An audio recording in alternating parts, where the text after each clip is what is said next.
Yeah, his Thanksgiving vacation started a little early, and that's okay.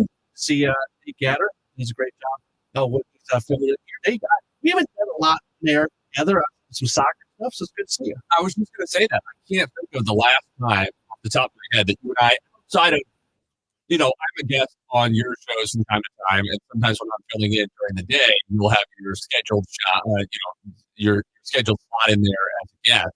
But I can remember the last time that you and I hosted a show together, start to finish. It might have been all the way back to like the early St. Louis City. It might have been, and I'm glad to be able to do this with you. For those of you who don't know, Nate, in addition to filling in here, he is the lead college football voice for Western One Sports. Does a lot of things. He's fantastic, and I'm glad we're able to talk a little bit. We're going to spend most of the day today going through the news of the day. And that's the Cardinals pulled off a trade, the first move made by Chaim Bloom in his era of Cardinals baseball. And interestingly enough, he pulls it off with his former team. Sonny Gray goes to the Boston Red Sox. Richard Fitz comes back, a guy who pitched a little bit in the big leagues this past year, had mixed results, and then Brandon Clark, who is going to comes in as top 10 prospect, ranked number 7 according to MLB Pipeline in the Cardinal organization. He'll hit 97, 98. He can touch 100 if you need him to. Strikes a bunch of guys. So interesting trade. I'll start with this for when you saw this move today. What's the initial reaction from you? I think it's the thing. First of all, it's just one that had to happen, right? And probably it's a relatively short list of teams. I guess I don't know how short it was, but presumably it's not an endless list of teams that Sonny Gray would waive his no trade clause to go to. So, you have to get it done, and there's already going to be that kind of obstacle to overcome in finding the right partner that's going to be agreeable not just to the two teams, but also to Sonny Gray. The Cardinals get some real value out of it. They save, as it turns out, with a rework contract somewhere in the neighborhood of $20 million. The part that maybe stands out to me the most, and I mentioned this on with Dave Glover earlier this afternoon, is that the Cardinals, who are often criticized, I think often with good reason, for being unwilling to spend the kind of money that some of their competitors are these days, essentially spent $20 million here.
Interesting too, we talked about at some length, I think, the last couple of months, maybe longer than that, on these airwaves about the fact that Chaim Bloom is coming into a situation where we don't have an accurate perception of which of these guys on the Cardinals roster, he's interested in, which he's not, right? This is the roster he is inheriting. He's had a limited role in building it over the last year, let's say. But outside of this most recent draft, he hasn't had much of a hand in the major or minor league rosters for the Cardinals. So we don't know how he evaluates these guys relative to John Mozeliak, relative to how Randy Flores evaluated them, any of those guys. He has a new perspective. That applies outside too. And so you mentioned making a deal with his former team. It's interesting that he dips into, goes over to the Red Sox in making this deal. The Red Sox didn't draft Fitz, and they would have drafted Clark after Chaim Bloom had already left Boston. And Fitz was in the Verdugo trade, which was made by Breslow. So that's a great point by you that neither of these players they're getting were acquired by Chaim in Boston. Right, but nonetheless, sort of, it'll be interesting to see where he targets players and along the lines of how he feels and how his perceptions are. Maybe it's more interesting as this offseason goes on, does he dip into any non-obvious trade candidates, right? We always expected Sonny Gray was likely Mhm. to go. We still expect Nolan Arenado overwhelmingly likely to go. If he dips into that next group of guys, where does he go? Is he more likely to go for Jordan Walker or Alec Burleson or Nolan Gorman? Is it somebody else that we're not even? Is it a Lars Nootbaar who has been talked about a little bit at times? Could he totally go off the wall and surprise us with a name that we haven't talked about at all? We're going to learn a lot in the next, or at least some in the next couple of months about how Chaim Bloom feels about the current Cardinals roster. Yeah, I don't know what the unexpected group is though, because you just said, does he dip into that? I don't think they're going to trade Mason Wynn. And outside of that, like, I'm not convinced there's anybody else on the roster that I I don't think they would. That's a fair point. There's really nobody Right. but Mason Wynn who would shock it. Yeah, I guess Mike McGreevy would surprise me. They put a lot into his development. He's a young, controllable pitcher. To a certain extent, Matt Liberatore probably the same thing. But yeah, they trade Alec Burleson, if they trade Nolan Gorman, if they trade any of these, Jordan Walker probably not, because it'd be such a sell low situation. He's been one of the major players for the better part of the last 2 years. You're getting the upside on him is so much better than what you're going to get for him on that. So that would be surprise me. But if there is a team out there that see the underlying numbers in Walker and are convinced that they can turn him into that, so they make you an offer. Like I don't think there's anybody that would be really that surprising outside of the few I listed. No, that's a fair point. That's a fair point. And we do have a little bit of a window. We talked about this in the middle of the summer when the draft happened. We do have a little bit of a window into what talent, especially what kind of minor league talent, to the extent that he's going to be acquiring young, unproven guys, Chaim Bloom is going to be targeting. Because we felt, especially with the pitchers, that there was a pretty clear line in terms of the kind of upside that he was chasing in the draft, and the kind of upside that he probably thought was somewhat lacking in the Cardinal system based on the kind of players that they had prioritized over the last half decade, let's say, of the Mosaic line. Upside's the key word there, because inside that Kevin and I have talked about a lot lately. Unfortunately, there's a lot of, I think, unhinged social media commentary just raising the perceived value of certain players. Brendan Donovan's your best trade piece. I don't think he's bringing a top 100 level prospect, and if it is, it's on the very, very low end of the top 100. There's only a handful of can't miss prospects out there. So for me, and why I like this trade today, and especially when it comes to the young lefty Brandon Clark, you have to bring in as many guys into the organization as possible that have high ceilings that they may or may not reach. And we're talking about high ceilings. I'm really talking for pitchers. I'm talking about swing and miss stuff. And this Clark kid, over his minor league career, 60 strikeouts in 38 innings, and he can touch 100 if you need him to. So he's got the ability to strike guys out. So if you're not going to bring in can't miss prospects, because teams don't trade away can't miss guys, that just doesn't happen in today's baseball. You have to collect as many guys that if they reach their potential, they've got the opportunity to be something special. And then you don't have to hit on all of them. If you just hit on half of them or hit on a handful of them, then that's going to be the start of being able to lift your major league roster and maybe elite players on. To that point, obviously the ding on Clark is that he struggled with his command and that he has those high walk numbers. I don't know that Chaim Bloom really cares that much about how many guys he's walking in A-ball. If you didn't have those high walk numbers, if his control were impeccable, he wouldn't be available, right? Then we'd be talking about a guy who's a top 50, a top 20, a top 10 prospect in baseball, and he's not available to go and trade for. So you have to get the guys that you can get. And to that point, I think it's fair to say that, especially if he's trading for a guy at the stage of his career that Clark is, that Chaim Bloom's philosophy very, very clearly has been communicated as, we're thinking about how high is the upside, not how low is the downside. If there's a chance that this guy never becomes a major leaguer or gets to the major leagues and can't hit the broadside of a barn, we're willing to take on that risk and more if it means that there's a scenario where this guy develops into an all-star and we paid a relatively low price to acquire it. It also helps because you bring in two guys. One of them, we just talked about Clark, he didn't pitch above single A this past year, but they've talked about wanting to have as much controllable big league pitching as possible. You bring in Richard Fitz, who has been in the big league, not a ton of experience in the big leagues, but he has pitched in the big leagues. He's got 15 appearances, 14. You would think he'd be earmarked for starting rotation this upcoming season. So they're really able to accomplish two things. They bring in the guy who's got the super high ceiling, he's going to reach it, and then they bring somebody who can help right away. Yeah, and the upside to me of, I guess I should use that because we've already defined it in earlier in the segment, but the benefit of having a season like we anticipate the Cardinals having, where they're not spending every single day thinking, how can we get from here to the playoffs, where they're thinking more about development and more about evaluation, is you can afford to hand the ball to a guy like this 30 times and see how it goes, and see what version of him do you get in August and September after he gets 25, 30 major league starts under his belt. And I think there's a real intrigue in that. Now, it's maybe a little bit more for the sicko than for the casual fan, the type of person who wants to watch every game and make their own evaluations and see how that roster develops. What I'm excited about is that I think this is a step in getting more serious. It's going to feel to some people like a rerun of 2025. Like they're hearing a lot of this messaging about runway and about evaluation and about finding these right spots for this younger talent and building a way for the roster to fit together. It feels like they're getting real about it. It feels like now we're hopefully going to see Chaim Bloom take much more tangible steps in that direction. And if a teardown or a partial teardown is necessary in order to create the vacuum into which the Richard Fitzes of the world can get their opportunity to grow, then that's what it's going to take. I want to jump off that a little bit more. It's a really interesting point by Nate Gatter. I'm Matt Pauley. We'll take a break, and we'll continue on in just a moment as we're going through all aspects of the Sonny Gray trade from today. We're back with more in just a moment. Rush Hour Sports on KMOX. KMOX, celebrating 100 years. Presented by Purina, your pet, our passion. Now, KMOX Pioneer. For nearly 4 decades, no one shaped KMOX more than Robert Hyland. When he took over as general manager, Hyland transformed KMOX into the nation's first major all-talk radio station with at your service. I think it's been a vehicle, it's been a forum for people, and it's brought people closer.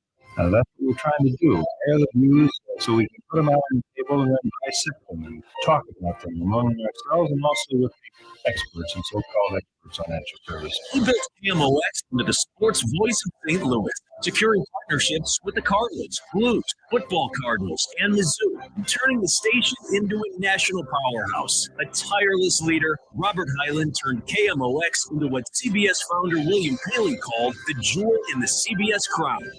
Robert Hyland, KMOX Pioneer. You're listening to Filter Radio. Guru of gutter protection himself, Chris Coonahan, is here to take the most related questions and bring you a Black Friday on. Hey, everybody. I understand we have on. Where are you? Ron, are you calling from a ladder? Well, I was.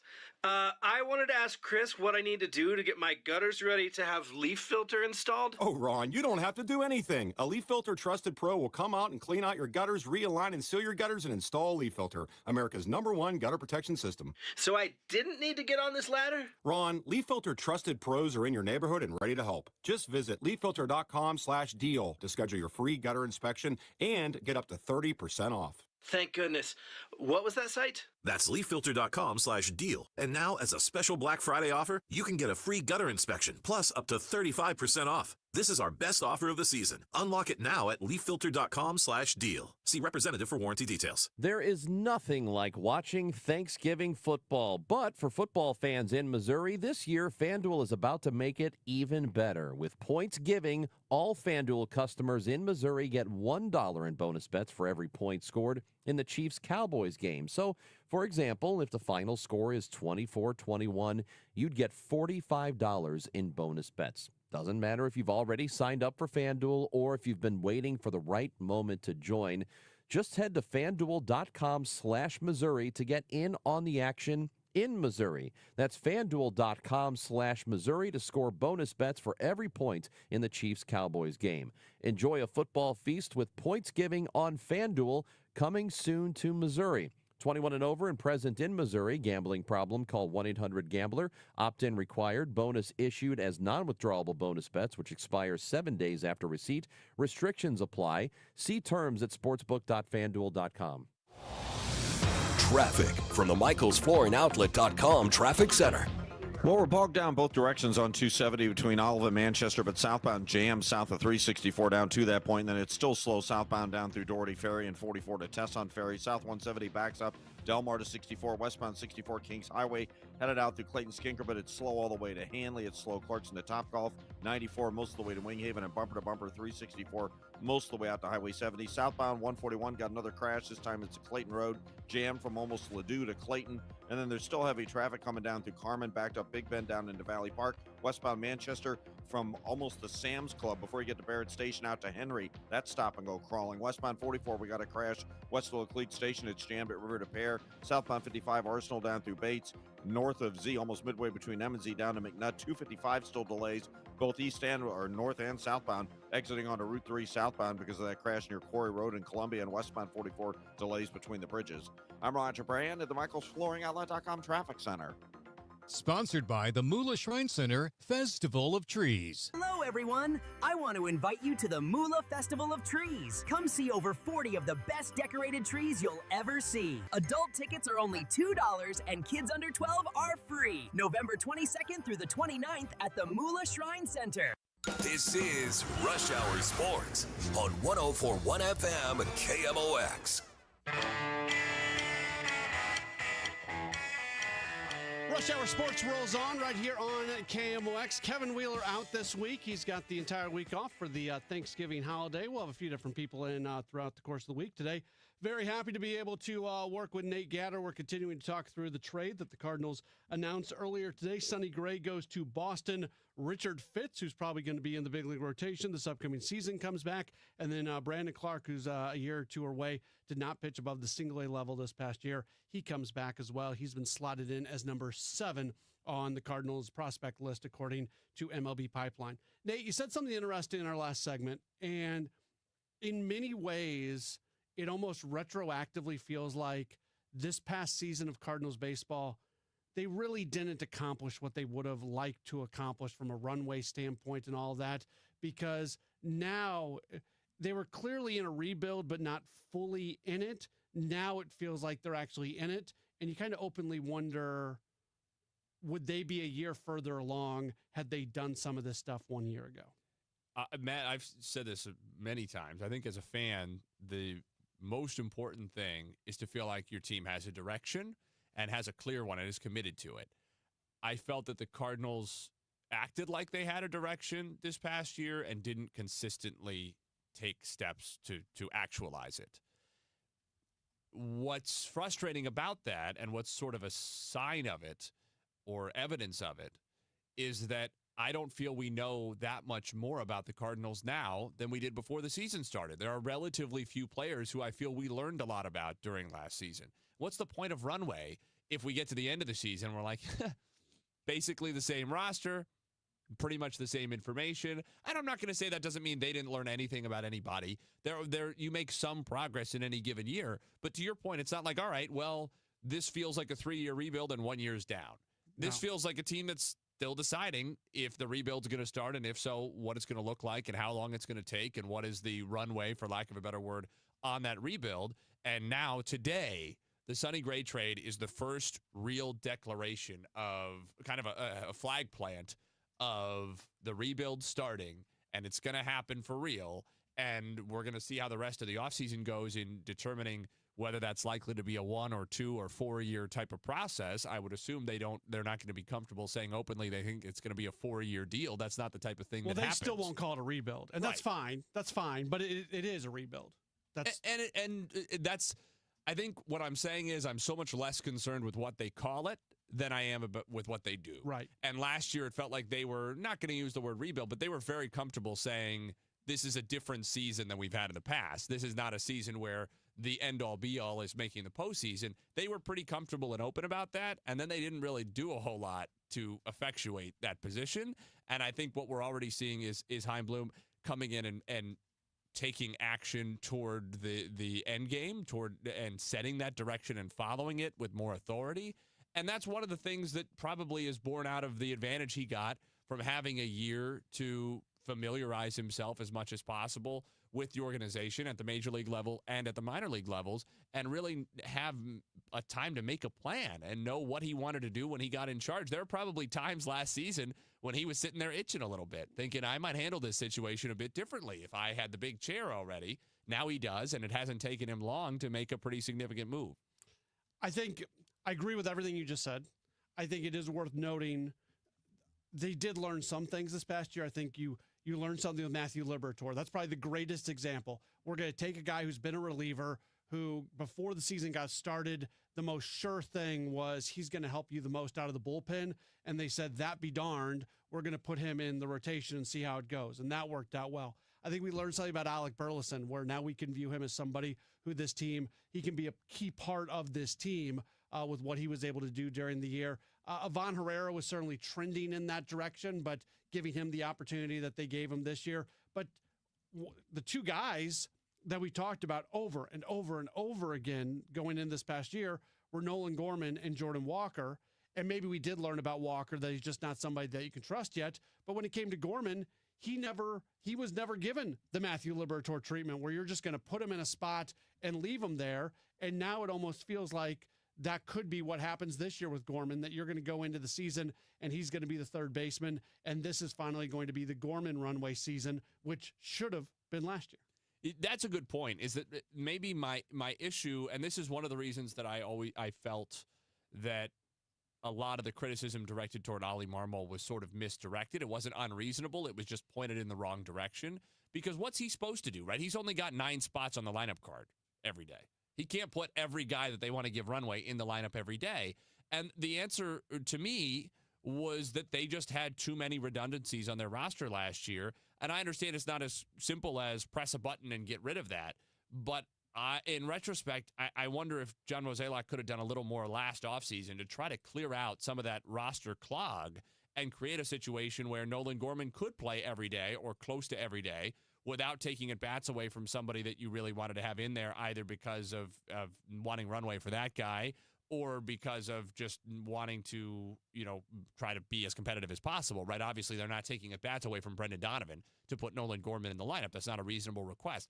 The fact, maybe John Mozeliak would say, well, I had that Astros deal done and it all fell apart. And that's probably part of it. No, what's absolutely part of it. Because Arenado moving to Houston when that trade was agreed would have helped the Cardinals considerably last year, I think, in terms of just opening up some of those at-bats and getting rid of some of that roster clog. And it's unfortunate, I think, for all parties that didn't happen. I imagine if Nolan Arenado had it to do over again, he would probably take that deal. That's Nate Gatter. I'm Matt Pauley. You are locked into Rush Hour Sports. We're talking through the Sonny Gray trade. Back with more in a moment on KMOX.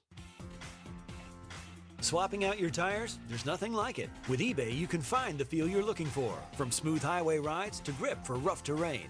Get all the tires you need at prices you'll love. eBay. Things people love.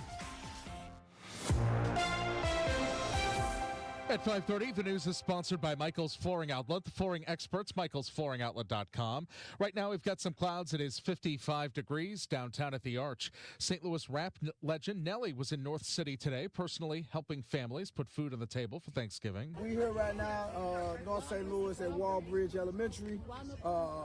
We want to thank all of the staff and the whole community for opening their doors and helping us, just do a little something for people this Thanksgiving. Dirk Brown caught up with him at Wallbridge Elementary, where volunteers handed out free turkeys and holiday food boxes today. I'm Peter King. Most of this week's estimated 82 million travelers are expected to drive. We're at 305 per gallon as a national average. AAA spokesman Robert Sinclair Jr. calls $3 the pain threshold. That is, the point where people start considering alternatives to driving.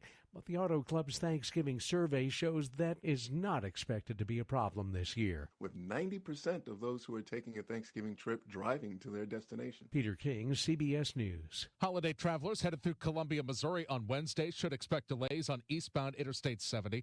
MoDOT is closing the right lane just west of St. Charles Road for emergency pavement repairs. The closure is expected to last from 4 a.m. till noon. Officials are warning drivers to expect backups.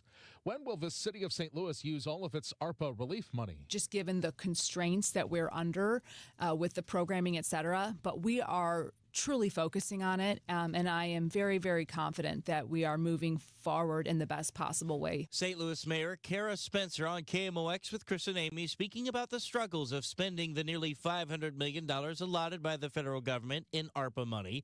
About half of that money has been spent for the 411 projects listed. It is a Herculaneum task at this point. The deadline to spend the remaining $280 million is December of 2026. Stuart McMillan, KMOX News. Bidding has begun for a rare ticket from Michael Jordan's first game as a Chicago Bulls rookie. Carolina Garibay has that. The ticket is from a 1984 preseason game the Bulls played at Washington High School in Northwest Indiana against the Milwaukee Bucks. It was Michael Jordan's first home game as a rookie. Collector and owner of the ticket, David Blix, said he had put the ticket away and forgot about it. 40 years later, he found the ticket in a box of old baseball cards in his childhood bedroom. He had purchased it for $5. Bidding is now over $3,500. The auction ends Saturday, December 6th. From the Saliga Heating and Cooling Weather Desk for tonight, we've got winds that'll gust over 30 miles an hour late tonight. Overnight low 35 degrees. For tomorrow, sunshine, cold, keep it windy, high 46. For tomorrow night, the low 29. For Thanksgiving Thursday, high 42. Thanksgiving night, the low 25.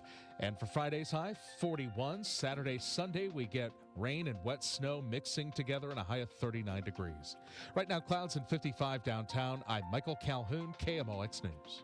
Here's an energy efficiency tip from Quiver River Electric Cooperative. Thinking about purchasing new appliances? Consider both the purchase price and the cost to operate the appliance over its lifetime of 10 to 20 years. When shopping, look for the Energy Star label. These Energy Star qualified products exceed minimum standards for efficiency and quality. You can save about 15% of your normal energy use with these appliances. For more tips, visit quiver.com or call us at 1-800-392-3709. It's easy to feel apprehensive about getting screened for cancer or to just keep putting it off. But Siteman Cancer Center wants to remind you how important it is, especially after the age of 40, and they also want you to know how easy it is to get it done. GetScreenedNow.com has all the information you need on cancers like prostate, breast, colon, lung cancer. You can also find out your risk of disease by answering just a few simple questions. And then you can find one of the hundreds of screening locations in the area. Even if you're a little farther out, there is probably a place near you. You have heard this before, but catching cancer early dramatically increases the odds of a successful treatment, especially with so many cancers showing up earlier in life. So do not be intimidated. Siteman will make the process as simple as possible. GetScreenedNow.com. Do it for your family and friends who count on you. Do it for yourself. Visit GetScreenedNow.com. A KFC tale in the pursuit of flavor. The holidays were tricky for the Colonel. He loved people, but he also loved peace and quiet. So he cooked up KFC's $4.99 chicken pot pie. Warm, flaky, with savory sauce and vegetables. It's a tender chicken-filled excuse to get some time to yourself and step away from decking the halls, whatever that means. The Colonel lived so we could chicken. KFC's Chicken Pot Pie, the best $4.99 you'll spend this season. Prices and participation may vary while supplies last. Taxes, tips, and fees extra. Selling your home, it's one of the biggest financial decisions you'll ever make. You could go it alone, trying to navigate market trends, determine fair pricing, and tackle tricky negotiations on your own. You could second-guess every decision, wondering if you're doing it right. Then there's the showings, the offers, and the mountain of paperwork. Or you could work with the expertise of a Realtor, here to guide and help protect as you make your next big move. Realtors are members of the National Association of Realtors. Right by you. i3 Broadband, where in the spirit of the season you can feast on 100% fiber internet. Whether you're shopping, streaming, gaming, or gathering, you need reliable and fast internet, and that's the good stuff you can stuff yourself on when you have i3. They always mirror upload and download speeds, they have a price lock guarantee, and you get unbeatable value, support, and service. Call today, 877-976-0711. They have plans for any budget, and you're likely to pay less money for better service compared with whoever currently provides your internet. That's i3 Broadband, i3broadband.com. Thank you, St. Louis, for making Genesis of St. Charles the #1 Genesis dealer in Missouri for 2025. We know your time is valuable. That's why every purchase comes with 3 years of complimentary Genesis service valet. Unlock your e-price and save. That means complimentary vehicle pickup and delivery, plus a loaner vehicle at no additional cost. Or want something new? We'll bring the test drive to you. Visit genesisofstcharles.com during the Genesis Signature event. Based on GMA sales records for 2024. See dealer for details. Hey, just check the mail. We've been invited to a seminar and dinner is free. It's going to be chicken, and it'll taste like Play-Doh. Don't be fooled. All seminars are not the same. For example, Steve All, an investment advisor representative and founder of the All Financial Group, is hosting a taxes and retirement seminar at his office in Chesterfield on December 10th. Come meet Steve's newest advisor, Tracy Richardson, as she discusses the big beautiful bill, taxes on your Social Security, and more. Tracy will not only cover the hurdles you can face in retirement, but ways to keep more money in your pocket and less in Uncle Sam's. This is a complimentary event, but seating is limited, so reserve your seat today. Call 636-230-8824 or online at yourmoneymattersstl.com. You know, hon, I've always been interested in us buying a timeshare. I'd rather eat Play-Doh. Investment advisory products and services made available through Impact Partnership Wealth, LLC IPW, or registered investment advisor. Neither the firm nor its agents or representatives may give tax or legal advice. Individuals should consult with a qualified professional for guidance before making any purchasing decisions. Is your home ready for the holidays? Call our cleaning heroes at Zero Res. 3 rooms of carpet clean starting at just $119. Take $75 off air duct cleaning. Book online anytime at ZeroResSTL.com or call 314-474-2020. I'm Ed Evans, CEO of Consumer Cellular. Ever wonder why Big Wireless wants you on an unlimited plan? They probably want you to cover the cost of those 20-somethings using all that data every month. But most people 50 and up like me only use 12 gigs or less. Don't get bamboozled by Big Wireless. Switch to Consumer Cellular. Our plans start at just $20, and we use the same towers as the big guys. Join the millions who choose something better, because if you're not using all that data, you're probably getting used. Call 1-888-FREEDOM. Visit consumercellular.com/fax or a store near you. Plans include $5 credit for auto pay and e-billing. See site for additional facts. Hey, I'm Mike Slater. My dad passed away at the age of 63. It's out of nowhere. Had a stroke. Super hard, obviously, for the whole family, but my dad had life insurance. This is why I have life insurance for my family, for my wife and 4 kids. And the best place to get life insurance is ethos.com, because you can do it in 10 minutes. And there's no medical exam and no blood test, just a few health questions. Get life insurance in 10 minutes so your family is protected. Ethos, ETHOS, ethos.com/life. At Sandberg Phoenix, we're more than just a law firm. Our attorneys are committed to you, your business, and your community. We are ready to serve you in the areas of business litigation, intellectual property, health law, and products liability. SandbergPhoenix.com. The choice of lawyers and important decisions should not be based solely on advertising. Traffic from the MichaelsFlooringOutlet.com Traffic Center. Well, this traffic report is a service of the Sandberg Phoenix Law Firm. We got trouble on Highway 44. Got a crash. I think I mentioned it the last report. Westbound 44 east of Elm. The right lanes are blocked there. Traffic is jamming west of Hampton and about Southwest Avenue on westbound 44. That's a real mess. 64 is an alternate route. Slow from Kings Highway, headed all the way out through Big Bend. There's a little slowdown at Topgolf. 94 most of the way to Winghaven. 364 out to 70. That's all busy. South and North 170 between Ladue and 64 are heavy. Both directions between Manchester and Olive on 270 are slow. Southbound remains down to about Doherty Ferry. Westbound Manchester Barrett Station to 141 still jammed. Southbound 141 midway between Ladue and Conway down to 64 is backed up. There's slow traffic. Clayton down through Clayworth. It's a bogged down at Carmen and jams before you get to Big Bend due to a crash near Vance and Valley Park now. Southbound 55 just a little busy. Gasconade Bates and around Highway Z in Peevely. And northbound Highway K and southbound K approaching 364. Still some heavy backups. Now I'm Roger Brand in the MichaelsFlooringOutlet.com Traffic Center. Rush Hour Sports continues on 104.1 FM, KMOX. It's Rush Hour Sports here on KMOX. That's Nate Gatter. I'm Matt Pauley. Kevin Wheeler's got the week off. If you want to chime in on anything, feel free to leave a comment for those of you who are watching on the video chat. And you can also text in at 314-436-7900.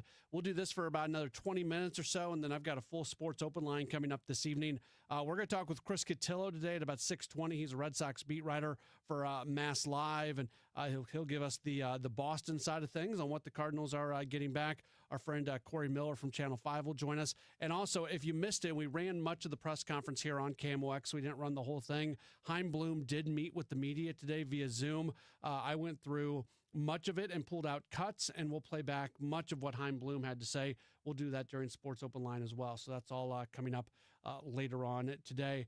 I am curious, Nate, because Chaim today spoke very openly about the fact that if they are presented 2 pathways, and one pathway presents a better team next year, and one pathway presents a better team for multiple years down the road, they are going down the pathway of the better team down the road.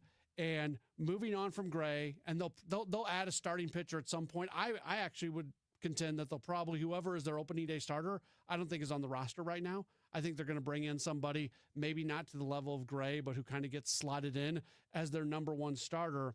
But it is very clear that this is a team that right now is more focused on what it's going to look like in years to come. What makes you think that they're likely to bring in a guy who they would slot over Liberatore for opening day? Just based off what they talked about a little bit today. Heim spent a lot of time. He said, he was asked very directly, I wish I remember who asked the question, I don't. He was asked very directly, do they feel like there's a void there at the top of the rotation with a veteran starter? And I believe his line was, that is something that we have spent a lot of time discussing. And I don't always get it right when I read between the lines, but as I read between the lines today from Bloom, I thought he was saying that they do have an intention of bringing in a veteran starting pitcher who likely would be essentially their number one. So what you're saying is Cardinals opening day starter Eric Fetty. No, I'm not saying that. Miles Michaelis. Clearly Miles Michaelis will be brought back. No, I don't know who it's going to be. There's some, I think whoever it ends up being, they want controllable assets. I don't see this team going out and signing a veteran pitcher for a one-year deal just so they can have a veteran in the rotation. So that's where it gets kind of interesting, because I know there's going to be people who say, well, give me an example. Who are you talking about? And a lot of the veterans, like Kevin all the time talks about Dustin May. Well, Dustin May is coming off a not so great season. He's kind of a reclamation project. So you probably don't bring in him saying he's going to be the number one. A guy I'm sort of interested in is Alek Manoah, because if you bring him in, he spent this entire past year rehabbing. He still has another year of club control beyond this year. He was just non-tendered. But if you bring him in, you get 2 years of control no matter what, but you don't bring him in to be your top of the rotation guy. So I don't know what the answer is. I just feel like they do want somebody to not replace Sonny Gray, but to take his spot, if that makes sense. Yeah, and I wonder, I don't know, that it just, again, I would be very, very careful about anybody who's going to come in and take innings. The good news is they have the room in their rotation to do that without affecting people's runways. The other thing is, I wouldn't have probably even gone down this road at all before the trade today. If they're showing an indication to spend a little bit of money in exchange for acquiring quality young players, whether that means very young major leaguers with a lot of control or minor leaguers, maybe that does open the door to an older veteran player who's coming in on just a one-year deal as a starting pitcher. But you're thinking, well, now this is a guy where if we really exceed expectations, maybe he's a useful piece to have. Or more likely, if he puts together a good first half of the season, we're flipping him at the deadline. We're saving, a third of what we were going to pay him anyway. And we're pocketing a good young player or two in exchange who we couldn't have just gone out and bought with that money. We had to kind of launder them into the organization by spending the money to acquire a player who we could then trade. Right. Yeah. This is one of those situations where you wish you had more of an idea of what their plan was. Because Heim said today they are going to go out and acquire players. That is, they're not running away. And to me, I think they're going to be involved in free agency. There's people who are pushing back on the idea that they'll be active in free agency. I think they're going to bring in free agents. I just don't know what that looks like. And is it, the Pirates are a team that love to go bring in that veteran guy and then sell him off at the deadline. I have a hard time totally believing that the Cardinals this year, I don't think that should be their focus. I don't think they're going to bring somebody in with the idea that if it goes well, they're going to be able to trade them off at the deadline. I think their focus and their intent is somewhere else going into the season. Be interesting too, to that point, if they were going to try to kind of split the baby and do a little bit of that, probably the easiest place to do it is in the bullpen with Sure. where guys are just more willing to sign those kind of short-term deals. So I wonder if we'll see them do a little bit of that too. Because it does seem to me like you're talking, and accurately so, about how unwilling teams are to part with prospects for the most part now. You pretty much, you can't just spend money to go acquire prospects, right? Like that's one area where dollars aren't going to be enough, and so you kind of need that middle step. And it also is, I don't know how much Heim will want to do that as compared to making these kinds of moves in the offseason, right? I would imagine, this is not a commentary on him. I don't know anything about how he approaches this. But I would imagine if I were in that position and making these extremely important decisions with the future of a franchise in my hands, I'd kind of rather make those moves in the offseason than have a ticking clock on me the week or the day of the deadline. And we're all kind of scrambling to try to get the best deal we can for this asset that feels like if we hold on to him past the deadline is going to be worth nothing to us because we're losing him for free at the end of the year. I'd like to be able to do that in a more measured, level-headed way, sleep on it a couple of times, make a deal in November, rather than feeling the pressure to do it in that kind of time-pressured environment of July. Although at times, the what you're going to get back at the trade deadline is going to be the greater return. And I would also say this, when you look at the last 2 years, the Cardinals brought in Andrew Kittredge. What happens? He went out, signed a big contract, made lots of money. Then this past year, they signed Phil Maton late. What happens? He just signed a 2-year deal with the Cubs and makes lots of money. I do think the Cardinals can be a place for some of these guys to feel like if they come in, especially from a relief pitching standpoint, that if the Cardinals are not competing, they could get flipped to a place where they are competing at the end of the year, and that can also turn into more money in the next offseason. So there is some value, I think, for coming to the Cardinals, especially from a relief pitching standpoint. The difficulty that the Cardinals, I think, are going to have with that is not so much a baseball conversation, more about a branding conversation and a business conversation. Is I think you're right about that. I wouldn't think the Cardinals, I assume the reaction of folks who hear us say something like that, like, well, the Cardinals can be a great place for a guy to come in and fix himself and then go sign with the Cubs for a bunch of money. You know, there's some stomachs are turning over hearing that. And you can only do that for so long before, I mean, they've already lost a lot of goodwill in this market. There's no question about that. That's maybe the one thing everybody in St. Louis could agree on when it comes to the Cardinals is the brand is in a very different place than it was a few years ago. And that's something they're going to have to deal with. You go through another couple of years of dealing with fans feeling like you're almost serving as a farm system for other major league teams, which I'm not saying that that's what their mindset is. But if you're bringing in a reliever on a short-term deal and part of the pitch is we're going to give you innings and then you can go sign a big contract with a division rival, not that specifically it has to be the Cubs, but you get what I'm saying. Like that just feels like another thing that's going to rub a lot of fans the wrong way. And again, they're never going to say it out loud. I hope for the Cardinals' sake, as much as we're praising them for picking a direction, even if that direction is the rebuild, I hope for their sake it doesn't stretch to 3 and 4 years, because every year feels like it's something that's going to take a significant effort to get back. Like the damage that can be done can happen so much more quickly than the work to get it back can be done. Yeah, and I don't think it's going to be that long. I really don't. But we'll have a better idea of that after this upcoming season certainly goes through and we see some of these players continue to come to fruition. One more break. We'll come back. We're going to step away from baseball for just a moment. Nate's here, so we got to talk some Mizzou football. I'm going to ask him to give us an Eli Drinkwitz prediction. We'll do that coming up in just a moment. This is Rush Hour Sports on KMOX. This is Amy Mark Scores, chair of this year's Red Kettle campaign.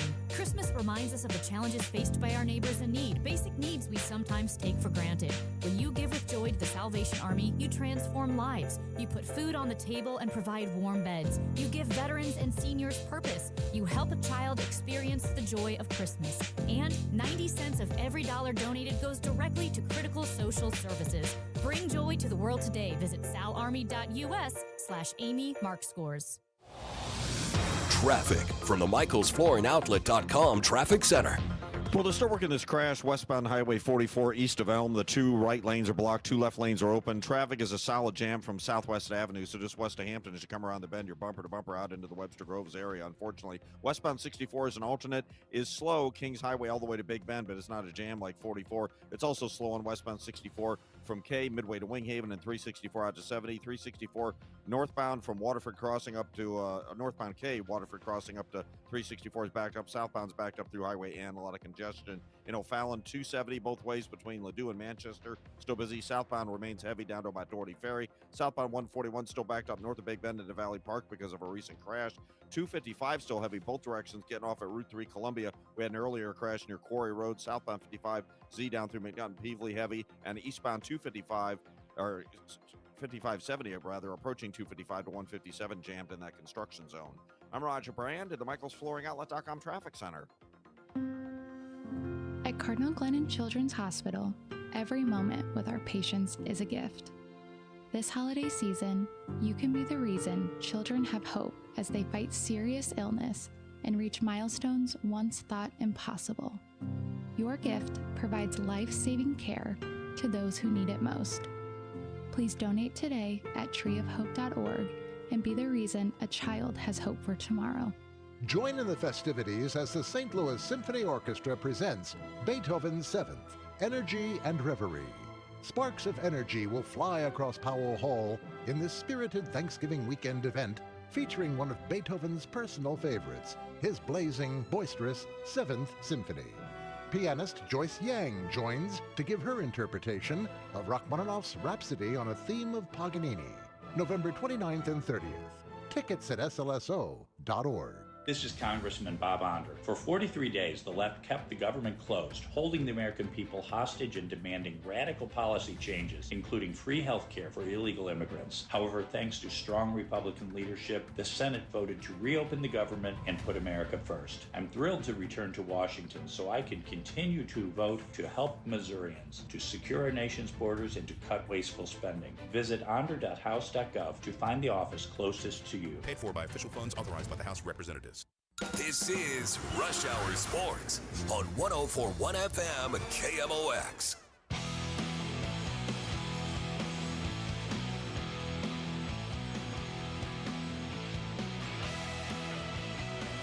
Just a few minutes left here on the program alongside Nate Gatter. I'm Matt Pauley. Thanks so much for being tuned in. It is Rush Hour Sports right here on KMOX. Before we get out of here, we've been talking all baseball. We're going to jump right back into baseball during Sports Open Line. But Nate, Mizzou has had an interesting go of it here recently. Tough loss this past weekend. We're still waiting on the Lane Kiffin news, which is going to come out after the Egg Bowl this weekend between Ole Miss and Mississippi State. But you're so connected to Mizzou. What's your gut saying? Is Eli Drinkwitz going to be back next year? For a while, I was thinking no. For a while, I thought he was going to be ready to cash in, and he was going to be somebody's second or third choice, whether that was going to be Penn State or Florida. I didn't think LSU was likely just because I figure that whether it's second, third, fourth choice, whatever it is, I figure John Summerall at Tulane is probably higher on their list than Eli Drinkwitz, and he would take the job. So LSU I didn't think was likely. But one of those three, that he would be somebody's second or third and that he would end up he would take a job if offered. Now it seems less likely just because Mizzou has had this slide and kind of disappointing second half of the year that they've had, which, again, is mostly not his fault. Most teams in college football would not do well losing their top two quarterbacks. That's just a reality of the situation. There's this curators meeting coming up tomorrow afternoon. I think it's at 3:00. Which is a little bit interesting. Normally, people with that kind of stature don't meet the afternoon before Thanksgiving. Yeah. Hopefully for Mizzou fans, that's news of an Eli Drinkwitz extension that's going to pretty much assure him staying in Columbia at least for one more year, and we'll see where we go beyond that. I feel a little bit for him. I don't think he's a perfect coach, certainly not in games. I don't think their execution is always perfect. I think their discipline is often lacking in big games. They play like a team that hasn't been there before too often. At the same time, he's been put in such a difficult situation this year, and this is just a situation where Mizzou should have been better, and things didn't work out their way this year, and I don't think it's fair to crucify him for that. Enjoyed the conversation. Hopefully we can do this again at some point. Yeah, once in a while, huh? Yeah, that's good. That's Nate Gatter.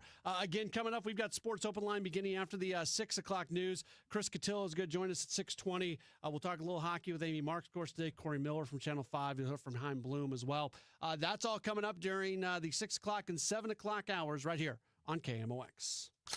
Hey there, it's Steven, the owner of the Photo Pros, formerly Creve Coeur Camera. Each day, people bring us their family history, single photos in need of restoration, piles of photos wanting them to be scanned, boxes of slides, albums, videotapes, DVDs, and even old home movies. We take them and digitize them, or what we call scan them at high resolution, and place them on a USB thumb drive. Plus, many people want additional copies for the rest of the family. Yes, we'll make you copies. Here's the best part. You don't have to send them out of St. Louis and have a chance of losing them. If needed, we can fix or restore the entire image or images. We are slightly higher priced than the internet, but our quality is top notch. Remember the Photo Pros, formerly Creve Coeur Camera. Come visit Mark, Derek, Daryl, Tony, and me, Steven, at our store. You can reach us at 314-567-3456 or Google the Photo Pros or even Creve Coeur Camera. If you're drowning in IRS debt and can't afford to pay, then you need to take advantage of special IRS tax programs that are available and free yourself from IRS collection efforts once and for all. Due to the financial hardship consumers are facing throughout the country, the Internal Revenue Service has made it easier to settle delinquent tax problems. An open phone line has been established by Community Tax for consumers to call and see if they qualify. Take down this number or store it in your cell phone, but call the Community Tax Helpline at 800-269-3454. If you owe back taxes to the IRS and cannot afford to pay them back, or even if you have years of unfiled tax returns, there's no need to fear anymore. But you have to call the Community Tax Helpline today at 800-269-3454 for the help that you need. Don't take on the IRS alone. They can attack your wages, savings, pension, home, and even your Social Security check. Call 800-269-3454 for your free consultation and to see if you qualify. That's 800-269-3454. It's the biggest savings event of the year. Menards, 11% rebate ends Thanksgiving Day. Save big money on everything you need for any project. We've got something for everyone. Homeowners, contractors, DIYers, the kids, and even grandma. Hurry, Menards 11% rebate ends Thanksgiving Day. Save big money at Menards. 11% mail-in rebate is a merchandise credit check. Good on future in-store purchases. See menards.com for details. Winter Wonderland, presented by St. Louis County Parks and Recreation at Tillis Park, is open Wednesday, November 26th through January 3rd. Enjoy more than 1 million dazzling lights with holiday characters and festive scenes. Whether you're carrying on a family tradition or starting a new one, you'll never see anything like Winter Wonderland at Tillis Park. Happy holidays from Kirkwood Fence, Tully Tire, Washington U Orthopedics, Restoration One, and Happy Roof. Get more info at KMOX.com. Traffic from the MichaelsFlooringOutlet.com traffic center.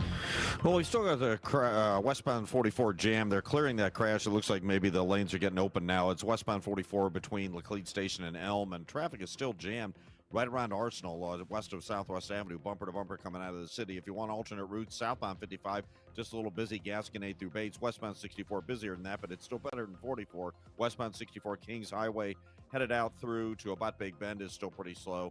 And then after that, you've got slow stuff west of K, midway to Winghaven, and 364 out to 70. Eastbound 64 slow. East of Mason at 270. There's a crash. They were clearing to the shoulder. Midway between Lindbergh and McKnight. It's bogged down east of McKnight to that one. Southbound 270, just a little slow. Manchester down to Doherty Ferry. Westbound Manchester, west of Mason to 141, backed up. It's better than it was earlier. Southbound 141, Big Bend down into Valley Park, still pretty congested from earlier troubles. And eastbound 5570 still jammed, approaching 255 to 157. For the MichaelsFlooringOutlet.com traffic center.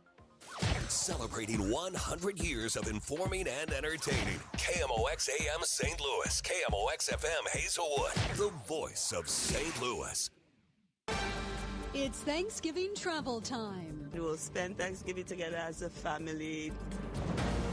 A potential deal to end the war in Ukraine could be close. Both the U.S. and Ukraine are signaling a lot of optimism. The FBI investigates 6 Democratic lawmakers. The use of the FBI against us is exactly why we made the video. This is the CBS World News Roundup Late Edition. I'm Stacey Lynn. The holiday travel rush is on. Today's Tuesday, so I'm moving now. So I'm thinking, I think I picked the right day to travel. He's at the Denver airport, and reporter Neil Augustine is in the nation's capital. Here at Dulles, a lot of the Tuesday before Thanksgiving travelers were holding their breaths during the recent government shutdown. I was a little bit worried about the flight cancellations. Did she have a plan B? Plan B would have been staying in D.C., so yeah. Another couple's flying out to see the wife's family on the West Coast. They're looking forward to a good meal and mostly hanging out and catching up. The TSA expects to screen nearly 18 million people in the next 7 days. That's the busiest airports have been in at least 15 years. An end to the nearly 4-year-old war in Ukraine may be close. CBS's Linda Kenyon in Washington. In a post on social media, President Trump said the 28-point peace plan drafted by the U.S. has been fine-tuned. He added he has directed Special Envoy Steve Witkoff to meet with Russian President Putin in Moscow. At the same time, Secretary of the Army Dan Driscoll will meet with the Ukrainians. The president said he hopes to meet with Ukraine's President Zelensky and President Putin when the deal is final or in its final stages. charges.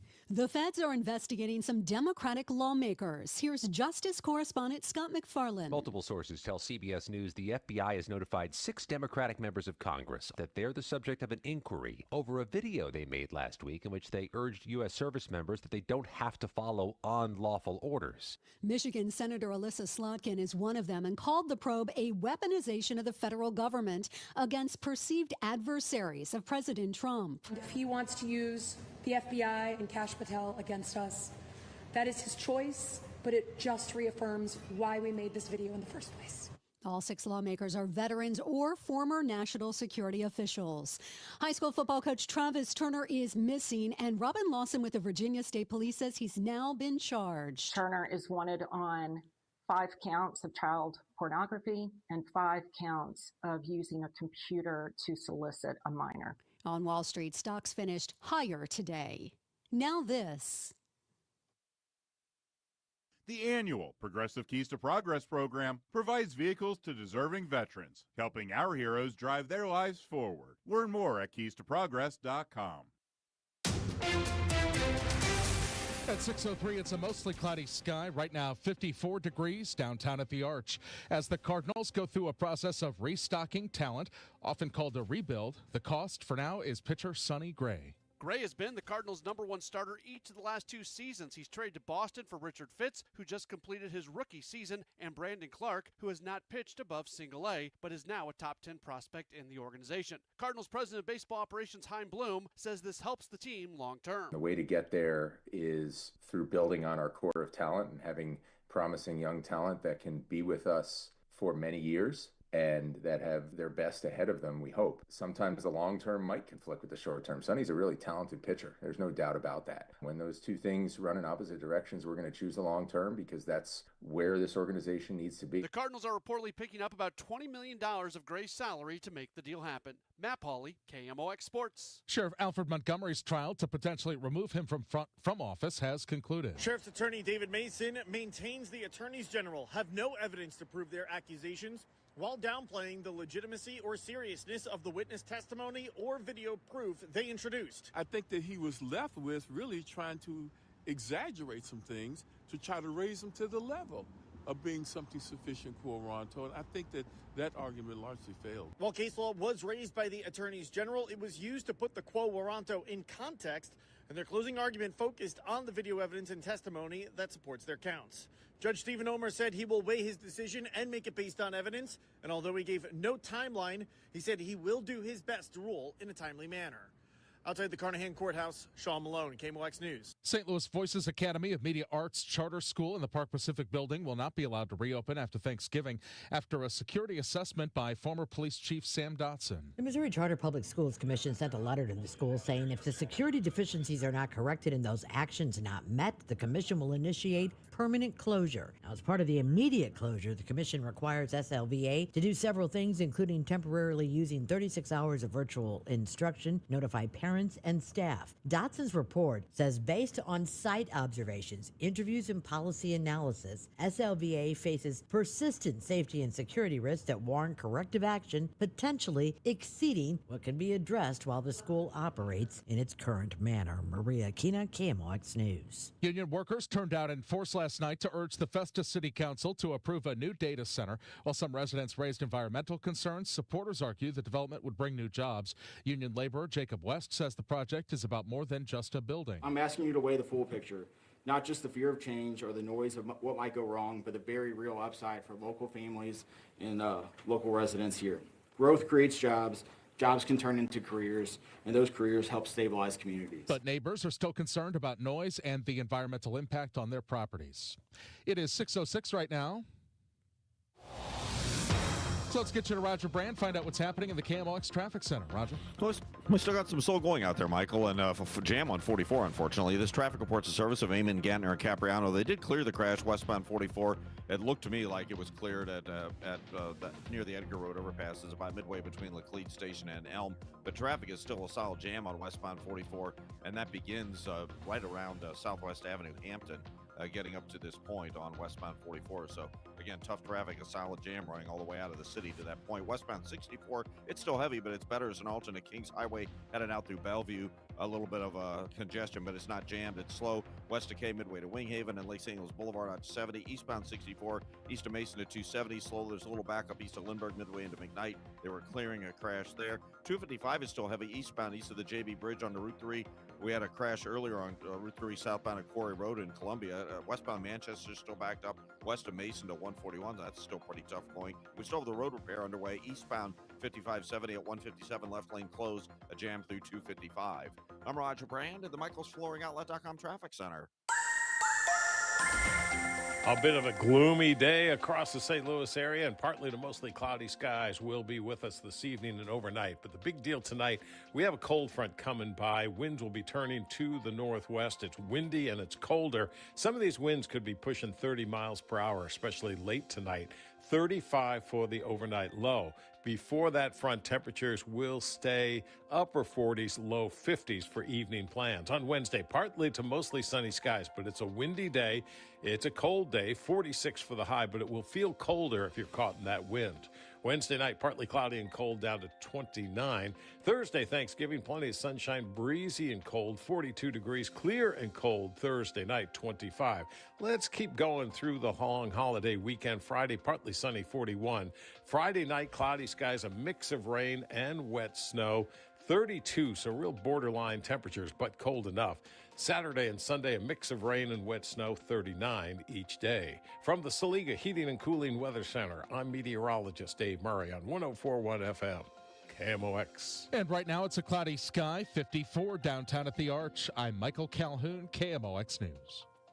Come on, let's get going now. From KMOX Sports. We're primed and ready. All day, baby. Man, let's go. This is the Gray Bar Sports Open Live. Gray Bar, your distributor for electrical and datacom needs. On 104.1 FM, KMOX. On a Tuesday night, here we go. It's Gray Bar Sports Open Line right here on KMOX. My name is Matt Pauley. I've got you for the next 2 hours. We take you till 8 o'clock tonight. We have a very busy program on the way. In about 10 minutes, we're going to be joined by Chris Cotillo.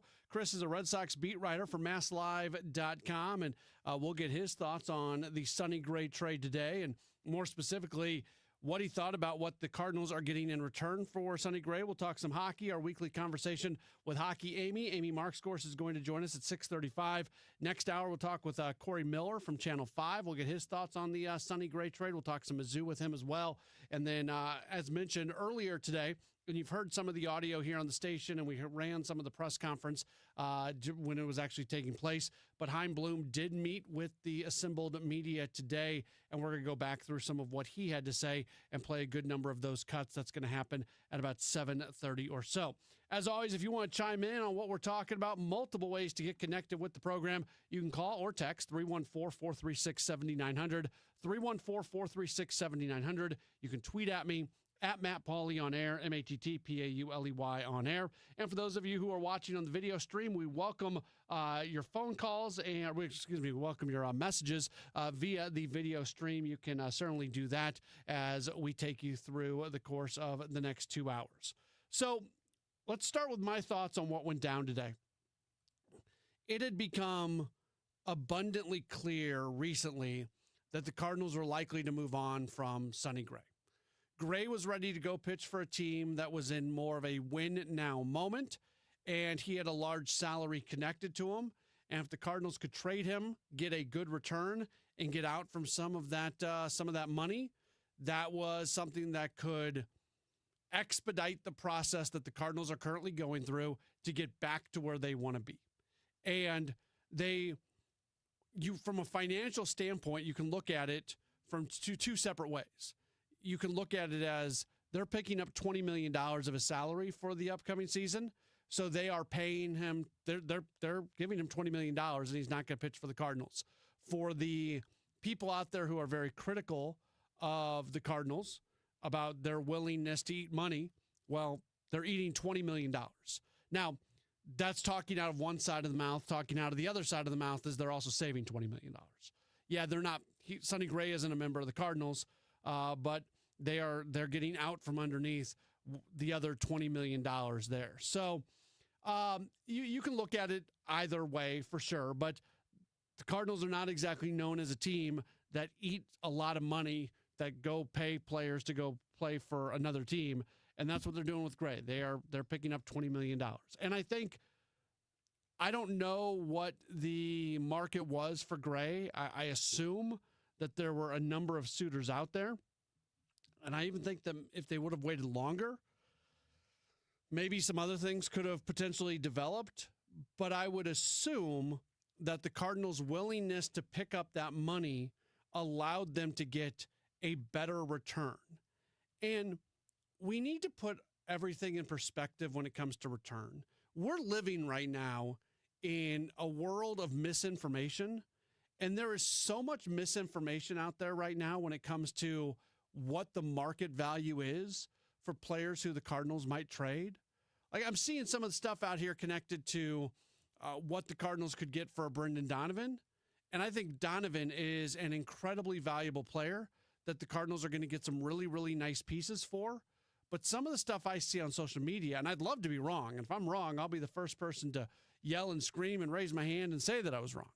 But I look at all the various social media stuff out there assessing Donovan's value as being able to go get a really high level, can't miss type prospect, a guy who's going to be able to garner an organization's top or second best prospect in the organization, a guy who's going to get you a top 50 prospect in all of baseball, things like that. That's just, it's not going to happen. Maybe Donovan gets you a top 100 guy towards the end of the top 100, maybe, but even that might be a bit of a stretch. So what are the Cardinals trying to do here? What's Chaim Bloom trying to do here as he goes through this offseason, where we assume there's going to still be more moves to be made? And I think you can kind of take the Nolan Arenado move and just put that off to the side. Moving on from Arenado, much as was the case last year. Moving on from Arenado, it's not so much about what you're going to get back for Arenado. It's about getting him to a better situation where this team can move forward with him not being on the roster anymore. But when it comes to anybody else that they might trade, when it comes to Brendan Donovan, when it comes to Alec Burleson, when it comes to Lars Nootbaar, when it comes to Nolan Gorman, when it comes to Pedro Pajes, when it comes to Jojo Romero, those are just some of the names that have been connected to, have been rumored to be on the trading block. When it comes to any of those guys, the idea is to maximize value in what you're getting back. And the Cardinals feel like they did that. In Richard Fitz, who is someone who is still very young in his big league career, he has had some good moments in his career. He has appeared in 15 Major League games, 14 starts. Of his 14 starts, he's given up 3 or fewer earned runs in 11 of them. So he certainly has had some success. He's also dealt with some injury issues as he's gone through. And then Brandon Clark, he throws hard. He's a left-hander. And over his minor league career, he has 60 strikeouts over 38 innings pitched. They would like to see him as a starter. No guarantee of that. There is still some wildness that goes along with him as well. 27 walks in the 38 innings at the minor league level. So you keep going and getting these type of guys. And this is a perfect trade for the Cardinals because you get somebody who's going to be able to help you at the big league level in Fitz. And you would think that he's going to be slotted into the major league rotation. I think the only 100% guarantees, barring injury, that are going to be in the rotation pretty much no matter what are Michael McGreevy and Matthew Liberatore. But then that next group of probably in the rotation, I would put Fitz in there. I think he likely walks into spring training with a spot in the rotation that, while it's not, an ironclad guarantee he's going to be in there, he is likely to stay in there. So you get somebody who's going to be able to help you at the major league level, who you also have club control on for a good number of years. He is controllable. That is something that the Cardinals very much want to have. They want to have controllable pitching. You get that in Fitz. And then you've got a guy who has an incredibly high ceiling in Brandon Clark. Now, just because somebody has an incredible ceiling doesn't mean they're going to reach it. And we have to be ready as people who want to see the Cardinals do well. We have to be ready to accept the fact that there's going to be moves made, and some of them are going to work, and some of them are not going to work. But if you go out, if you're Chaim Bloom, and you keep going out and you keep acquiring pieces that, if they hit their ceiling, are doing the things that you really want to see done from a pitching standpoint, going and getting hard throwers who get swing and miss. If you're bringing in position players, guys who hit the ball hard and over the wall and hit home runs, if you keep getting a bunch of guys like that and you hit on a few of them, then that's what's going to eventually result in the team improving their roster from the top up. Because that's where the Cardinals' problem exists right now. The Cardinals' best player is not good enough to be the Cardinals' best player. And this is not a shot at whoever they might be. There are a lot of players on the Cardinals roster who I like a lot and who I think can be part of teams that win a lot. But they can't be part of teams that win a lot if they are going to be the best player on the team. So the Cardinals need to find a way to bring in players who will eventually become the best players on the team. And somebody like a Brandon Clark, no guarantee he reaches his potential. But if he does reach his potential, that is a dangerous, dangerous proposition in your rotation. It's years down the road, but it's the possibility of super high-end talent, which is something that they are still very much looking for. 314-436-7900, 314-436-7900. That's how you call. That's how you text. You can tweet at me as well, at Matt Pauley on air, MattPauley on air. For those of you watching the video stream, you can leave a comment. We will take a break, and when we come back, we're going to be joined by Chris Cotillo. He covers the Red Sox for Mass Live. He joins us in just a moment. This is a Gray Bar Sports Open Line on KMOX. Brought to you by Eamon Gantner and Capriano, YourEstateMatters.com. Hi, Margaret with Eamon Gantner and Capriano. How's your family? Do you have a legal plan for them when you're gone? Eamon Gantner and Capriano, YourEstateMatters.com. The choice of an attorney is an important decision and shouldn't be based solely on advertising. Overhead Door Company of St. Louis, the genuine, the original, present 100 years of KMOX. Watching Hurricane Katrina make landfall. There, when we came together. We are at the Schnooks at Butler Hill, just off 55. We are collecting donations and goods for Hurricane Katrina victims. Move-in kits for the folks who were evacuated because of Hurricane Katrina. There's just a steady stream of cars, people donating entire baskets full of things. It's amazing to see this many people. KMOX listener said I had to drop by and give something off. Detergent and bleach and towels and cleansers. What it all comes down to is this is a great way for you today to help the victims. Pretty amazing. In fact, it's kind of choking me up how supportive everyone has been. There for every headline, every heartbreak, every heartbeat. KMOX. The voice of St. Louis. Brought to you by St. Louis Public Library, St. Louis's original search engine. Looking for some iced caffeine, left you in the cold.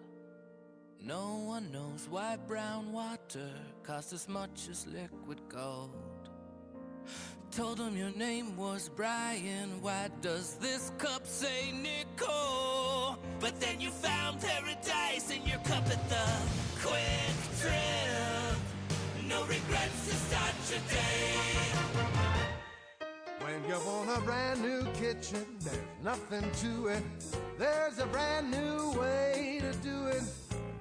3-day kitchen and bath. Ask most contractors about a kitchen or bath remodel, and you'll get similar answers. So how long?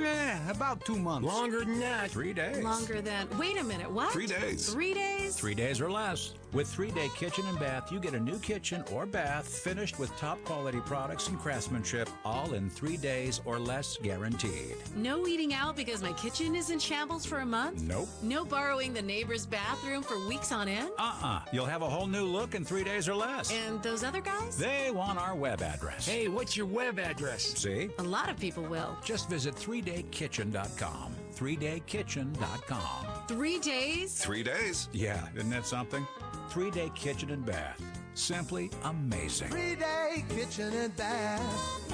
Just hearing the word IRS can make people break out in a cold sweat. No one wants to deal with the IRS, and now you don't have to. The good news is Legal Tax Defense has been successfully negotiating with the IRS for more than 15 years. It doesn't matter how much you owe, whether it's $5,000 or $5 million. You deserve the best in the business on your side, and that is Legal Tax Defense. Even if you're working with someone else and just want a second opinion, there is no cost or obligation to call. They can prevent levies, liens, wage garnishments, even file back tax returns. And the best news about Legal Tax Defense is they won't take your case unless they know they will reduce or eliminate your tax debt. Call Legal Tax Defense right now for a free no-risk consultation. 800-323-8922. 800-323-8922. You have nothing to lose but everything to gain. 800-323-8922.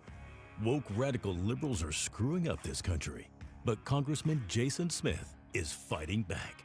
He backed one big, beautiful tax cut for working families, ending Social Security taxes for nearly all seniors, and taxes on tips and overtime gone.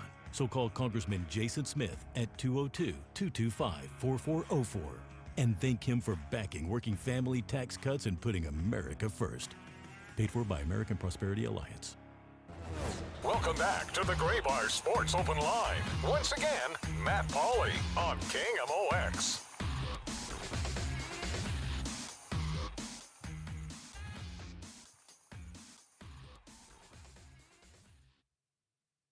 This is Gray Bar Sports Open Line right here on KMOX, continuing to talk about the news of the day. The first major move made by the Cardinals since Chaim Bloom taking over as the president of baseball operations. He does a little business with his former team as he sends Sonny Gray to Boston, getting back a couple young pitchers. Richard Fitz, who's been in the big leagues really for this past season for his first extended look there, and then Brandon Clark, who pitched at the single-A level. Very happy to welcome on to the program. He covers the Red Sox as a beat writer for Mass Live. He is Chris Cotillo. You follow him on Twitter at Chris, Cotillo. Chris, thanks for taking some time. How are you? I'm good. Busy day. How are you? I'm good as well. What's been the kind of the Boston reaction to this move where Gray comes in and seemingly slots in as the number 2 starter in the Red Sox rotation?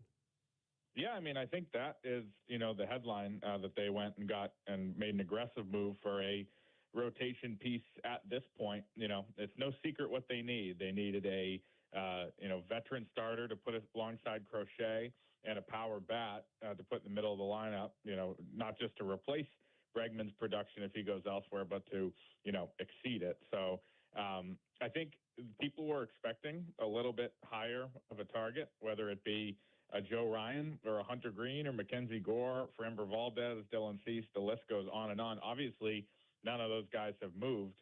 And so I think here a little bit underwhelmed by Sonny Gray, just as a guy who, you don't think of Sonny Gray, and people in St. Louis would know this better than us, obviously, but you don't think of Sonny Gray at age 36 as a guy who is a 1B to Crochet or a guy who is even a number 2. The early indications I'm getting is that, the Red Sox are comfortable with this being their big offseason addition. Obviously, there's a lot of time, a big offseason pitching addition. Obviously, there's a lot of time before spring training. But, it's not the type of thing where they look at it and, are going to slot him into the number 4 spot. So I think a little surprised, a little underwhelmed from the fan base just because, why do that on November 25th when the market's not settled? To me, it also speaks to the fact that, they really wanted this guy. Obviously, the expected numbers last year were really good, better than, the ERA and some of the back of the baseball card things you'd look at. But I think, obviously people always are in the pipe dream world of, Scooble, right? But yeah. Joe Ryan at least, or some of those guys. I think this was a name that maybe was in the next tier down.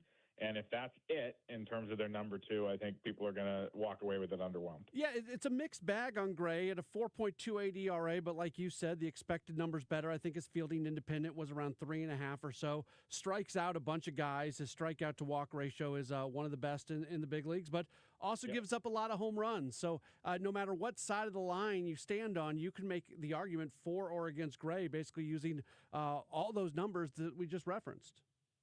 Yeah, and I think, they've obviously had to do their homework. When you think of Sonny Gray as a Red Sox fan, you think of a guy who, was not a good fit in a huge market in New York. Yeah. And I think that was very well publicized. It feels like forever ago. He's been on, 3 or 4 different teams since then. But, obviously reinvented his career, had a great season in Minnesota, a couple solid ones in St. Louis. 8 years later, is he more equipped to take on the huge market in the Northeast? I think they're hoping that. Obviously a lot's changed in that time, but that's another, I think, concern. And again, to me, this is kind of too inside Red Sox probably for a St. Louis audience, but I was setting the bar heading into the offseason as someone who's better than Brian Bayo, who was their number 2 for most of the year, along with Giolito, who's a free agent. And I don't know that Gray hits that mark right now. And I do think they gave up a lot, which I'm sure we'll get to as well. Yeah, let's get to that right now. So let's go to an alternate universe where they do not trade Richard Fitts, and he is in line to be in the rotation for the Red Sox next season. If somebody would have come to you in that situation and said, what are your thoughts on Fitts as a Red Sox starter, what would you have said? Yep. I mean, he's a guy that, due to injuries in spring training last year, they had Bayo and Giolito go down with some really short-term things, and they had Cutter Crawford, who led them in innings the year before, go down, and he ended up missing the season with setbacks. So they were down 3 guys when camp broke, and Fitts was their number 4, had a really, really good camp, and was pretty good in 2 or 3 starts to start the year. Strained his pec during a start in Chicago in mid-April. After that, they kind of rushed him back because they were short on pitching in May. Instead of making a rehab start, he made an abbreviated start in the majors. He had, a lot of starts and stops throughout the year. If you look at his game log, and, I actually would encourage Cardinals fans to actually look at this, because there's 15 days without pitching at any level because they needed a starter in the majors, but they weren't sure if a guy was going to be available. So they scratched him from a start at Worcester, but didn't use him. But there's a lot of that throughout the year where he was just the 6th guy, next man up the entire time. A 2-inning start in Milwaukee because they didn't have anybody to pitch, and they did just a lot of weird stuff that he was in that kind of 6-man role. So I think when you look at it with that and the neuritis that cost him the last month, his innings total across the 2 levels wasn't very high last year. He made 10 starts in the big leagues. He got hit hard toward the end, but I think a guy that heading into the season people were really excited about in Boston. They got him in the Verdugo trade 2 years ago. Has a lot of pure stuff. A guy that kind of had a weird season, and also from the Red Sox perspective, got passed by some of these younger pitchers. Connolly Early obviously started a playoff game for them. Peyton Tolley, a top prospect, kind of emerged by the end. They got Kyle Harrison in the Devers trade. He barely contributed, but he's a guy they like. They're going to have Crawford back next year healthy, Patrick Sandoval back next year healthy. So a guy that had kind of fallen down their depth chart because they do have a ton of those young, controllable back-end starters, but a guy, with upside. If you look at his first, 6-7 major league starts, he was unbelievable and really, really good. Pitched well at AAA last year. But it's, kind of turned into something that Heim never experienced when he was here, an area of depth and strength. I mean, they traded Quinn Priester the first week of April, and look what he turned into in Milwaukee. So, a guy that I don't think the Red Sox wanted to give up on, but just they have other guys in that mix, and someone that, I was, overall, I think I was surprised by the package in total. Should also be noted that, a lot of people hear that Heim's doing business with the Red Sox. Well, these are Heim guys. They're not. Fitz and Clark came into the Red Sox organization after Heim left. Yeah. Fitz, like I said, was kind of the main prospect piece in a winter meetings trade 2 years ago that sent Verdugo to the Yankees. Obviously, those two teams don't deal very often. And then Clark was a 4th or 5th round pick in 2024 under the Breslow regime. And all Breslow has done is draft pitchers and try to develop pitchers in his 2 years here. Brandon Clark, left-hander, throws hard, sits 97, 98, can touch 100 if you need him to. In the minor leagues, admittedly at the single-A level, tons of strikeouts, 60 strikeouts over his 38 minor league innings. Looks like a very intriguing piece, and it's somebody that I think Cardinals fans are excited about what he might turn into. Yeah, and they should be. You look at I would just completely take out his last 2 outings. I think he had 3 innings over those last 2 outings and got lit up because he was dealing with the blister stuff that cost him, the last couple months of the season. The Red Sox are, at the beginning of these guys' careers, very careful with pitchers. They've had, all their college pitcher picks, of which there's been a billion of them the last 2 years, not even pitched their first year in pro ball. Peyton Tolley, for an example, didn't, and started this year, made it all the way to the majors. And so with Clark, it was, the helium was crazy as of late July in terms of being a fast rising prospect. I pulled an article that we had on Mass Live in the end of July, right before the deadline, and Baseball America said there's no prospect with more helium in the game than this guy right now, from someone who was up to, at the point where his season ended prematurely, 81 in the game. And he was, I think in the minds of Red Sox people, because he had struck out so many guys and had such a good stretch in April, May, and June, like their top pitching prospect ahead of Tolley and Early, two guys that were on their postseason roster when October came around. So, you look at, from an injury perspective, obviously blisters are annoying, and everyday people, the hangnail blister thing is unpleasant, but it's not an arm injury. It's not elbow. It's not, any of that stuff. It's just he couldn't grip the ball. And, I think as Chaim alluded to on the call earlier, like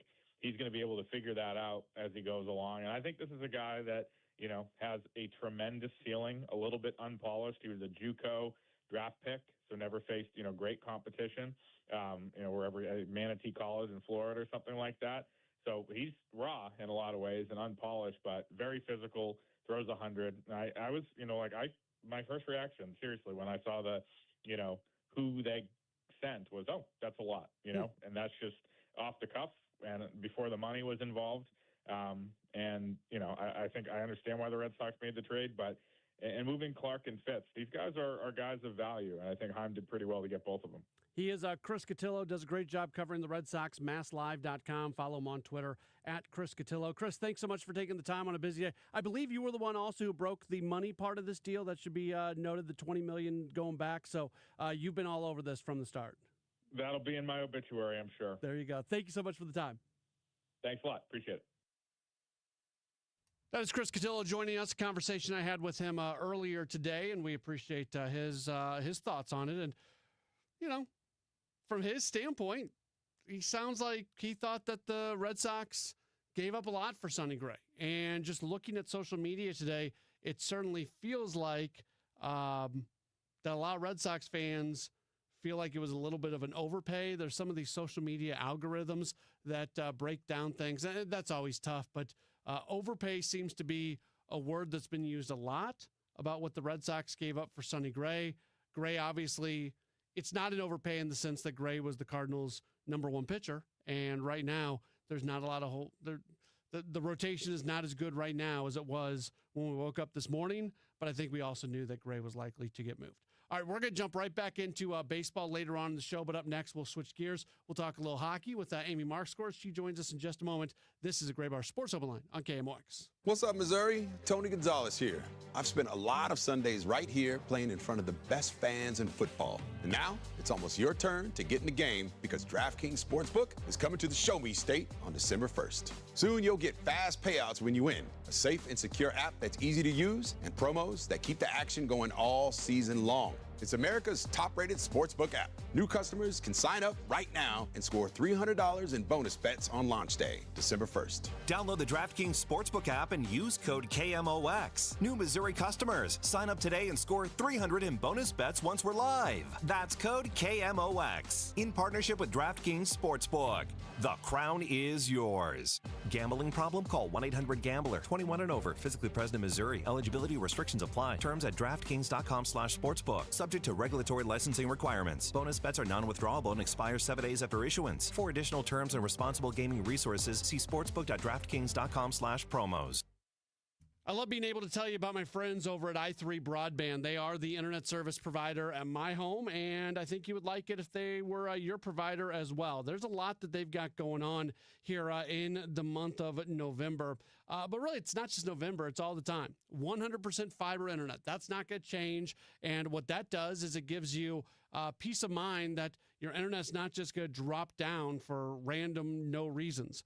price lock guarantees. They're not going to, it's not a bait and switch. They're not going to get you as a customer and then all of a sudden they're going to jack the price on you. That's not anything that that they do. And then you want effective internet, right? That's what you want. Well, this is more than effective. It's fast, 1 gig, 2 gig, 8 gigs. They mirror their upload and download speed, so you don't have to worry about one side being more fast than the other and everything getting bogged down because of it. So the big question is, are they available in your neighborhood? You can find out by going to their website, i3broadband.com, and putting in your address, i3broadband.com. Or you can just give them a call, and they will answer any question you might have. 877-976-0711. That's 877-976-0711 for i3 Broadband. I'm Tom Ackerman with this month's Siteman Cancer Center Spotlight, Pancreatic Cancer Awareness Month. And joining us is Dr. Rohina Pani. Slightly higher, I would say, trend towards men, likely related to the lifestyle risk factors like smoking. But once you have diagnosed a patient with pancreatic cancer, the treatment options and the response to treatment is very similar for both genders. Thanks to Siteman Cancer Center, national leaders in cancer. For more information, visit siteman.wustl.edu. Attention, have you racked up $10,000 or more in credit card debt? Are you barely getting by making minimum payments? With credit card debt reaching all-time highs, National Debt Relief is notifying consumers about significant debt relief options currently being made available to help those with overwhelming credit card debt. These options may reduce a large portion of credit card debt for those who qualify. You don't need to declare bankruptcy or take out a consolidation loan, and you may only have to pay back a fraction of what you owe, even if you have bad credit. National Debt Relief has already reduced the credit card debt for more than 550,000 consumers. So don't wait. If you owe $10,000, $20,000, or even $100,000 in credit card debt, you can now take advantage of this financial debt relief as the cost of living continues to skyrocket. To check what debt reduction you may qualify for, call 800-224-5353. That's 800-224-5353. Again, that's 800-224-5353. You've got your whole life ahead of you, so choose a Medicare plan you can count on. And that's what you get with a Medicare Advantage plan from United Healthcare. With more than 45 years' experience serving its members, United Healthcare has plans with low monthly premiums that fit your life today and as your needs change tomorrow. The Medicare annual enrollment period ends December 7th, so go to uhc.com/Medicare today. United Healthcare Medicare plans. It's Medicare coverage Missouri can count on. Welcome back to the Gray Bar Sports Open Line. Once again, Matt Pauley on KMOX. We do take you till 8 o'clock this evening. It is a Gray Bar Sports Open Line. We're mostly talking Cardinals baseball today after the Sonny Gray trade was announced earlier. We'll still hear from Corey Miller from Channel 5, and we'll also hear from Chaim Bloom. He met with the media earlier today, and we'll play back some of what he had to say later on the program. But for now, we're going to switch gears, and we're going to talk some Blues hockey. The Blues, they have one more game to go on this 5-game East Coast trip. So far, they've won just one game on Saturday. They knocked off the Islanders 2-1, but then back at last night, they lost the Rangers 3-2. Very happy to welcome somebody on that you listen to every weekday during the midday here on KMOX as part of the Chris and Amy Show. Also co-hosting Offside Hockey along with Chris Kerber on Matrix Midwest. It's our good friend Hockey Amy Marks Course. Hey, Amy. Hey, Matt. How are you? I'm all right. We have these conversations every week, and I love talking to you every week. But I always want to come up with something different to talk about. And while it was nice to see them get a win on Saturday against the Islanders, it still doesn't feel like that much has really changed for this team. Yeah, I know. You know, when you look at the road trip so far, they have the overtime loss against Toronto, the overtime loss against Philadelphia, the win against the Islanders, the loss against the Rangers. Now, with the first 3 games of that road trip, they got 4 out of 6 possible points, which I think normally would be something that you're happy about, except they had leads in both of those games that ended up being overtime losses. So those first 3 games, in my mind, should have been 6 out of 6 possible points. The New York Rangers had won, one game at home all season. Yeah. They were 1-7-1 at Madison Square Garden, and you lose that game. So while, yes, the Blues have 4 points in 4 games, It does feel a bit more negative than it should, especially those first three, Matt. Giving up leads has been plaguing them since last year. Isn't it remarkable? I know we've talked about this before, but it feels like anytime there's one of those type statistics that you just mentioned, the team has won one game at home, or the team comes in on a 5-game losing streak, or the team has lost 7 of their last 9 road, like whatever the scenario is, if they're facing off a team that has a negative trend, it feels like they always lose to that team.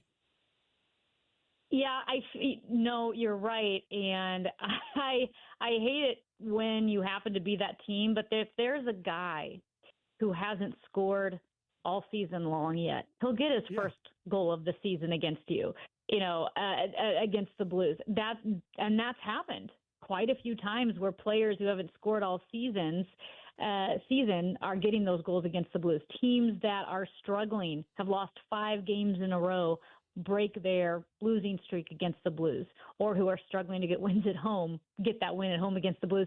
And that's not a good pattern to see. And to be honest, Joey Vitale brought this up several weeks ago, long before we were in the situation we're in now. And Joey Vitale said the number one thing is you can't start to adopt a victim mentality where you think things are going to go wrong. He's talking of the players now, where you just expect every bounce to go against you or every team to have their big game against you.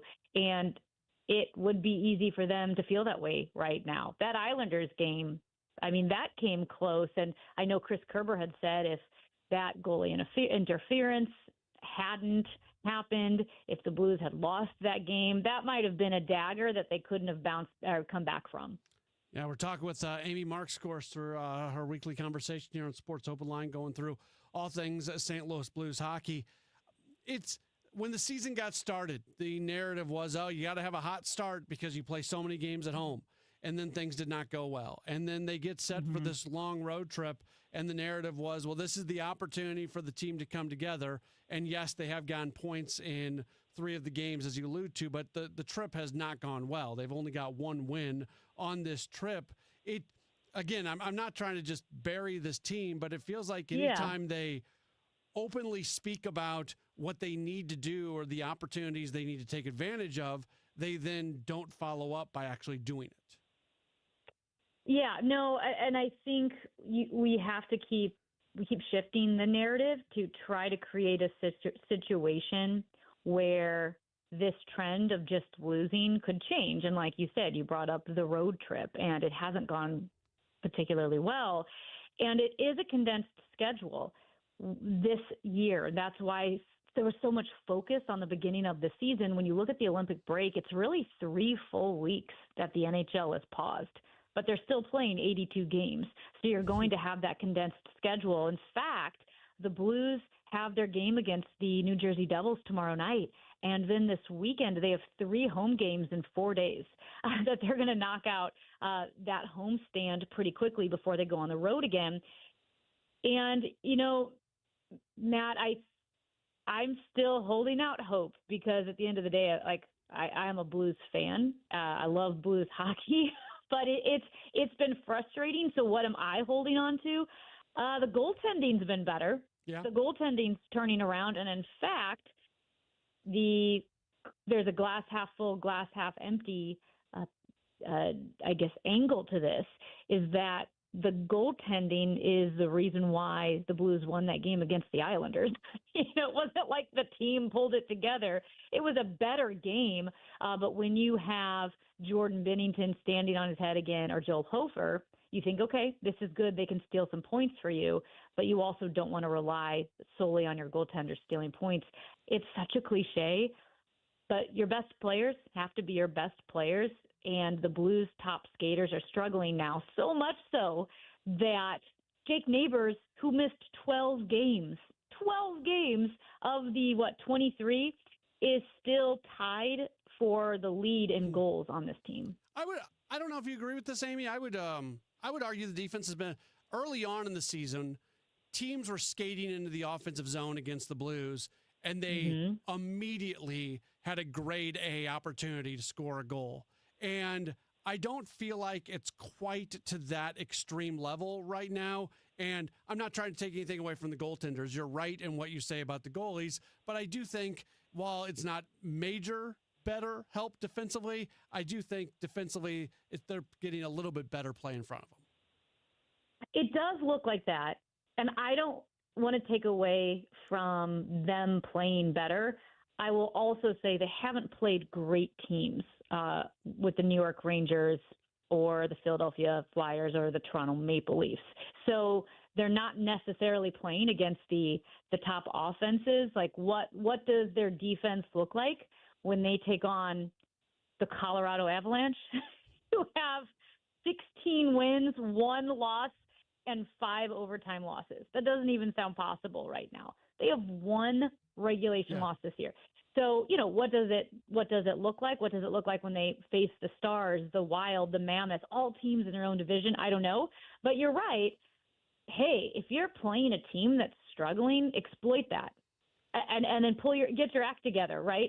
While you're playing against teams that are struggling as well. When you listen to some of the narratives around the Toronto Maple Leafs and what they're going through, I mean, a lot of the conversations, you hear about the Blues. Craig Berube is not happy with his team's play right now with the Maple Leafs, and so the Blues were playing another team that was struggling, but the only thing that matters is getting points. What's remarkable in this whole thing is like Toronto. They've got 21 points this year. It is terrible. They're the worst team on the eastern side of things. They are 5 points out of a playoff spot. Boston is the final wild card spot with 26 points. So the worst team in the East is 5 points out of a playoff spot. The Blues with 20 points right now, they are 7 points out of a playoff spot. 7 points can be made up in 3 weeks, especially. So it's incredible because the league right now is so top heavy, Amy, and there's so many middling teams that if any team decides that they're going to win a bunch of games in a row, they're right there where they need to be. They are. No, I think that's a good point because, like I said, my negative point was that the Blues struggled against the Flyers, the Maple Leafs, and the Rangers, and both the Rangers and the Maple Leafs are last place in their division. But you're right. There's an opportunity for these middle teams to make a push.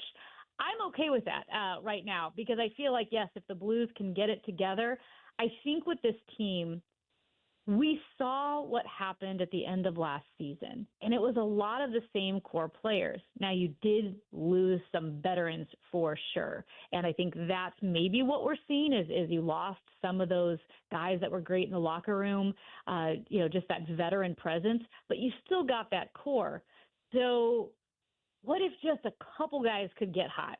What if just a couple guys somehow, for whatever reason, had the hot stick, had a couple of good games, and could pull some of their teammates or line mates along with them? I do think that would happen. I think once Buchnevich, for instance, can crack through, he's had some chances. He hit the crossbar that last game from a shot by Logan Mailloux, by the way, who's also trying to make his way in this league.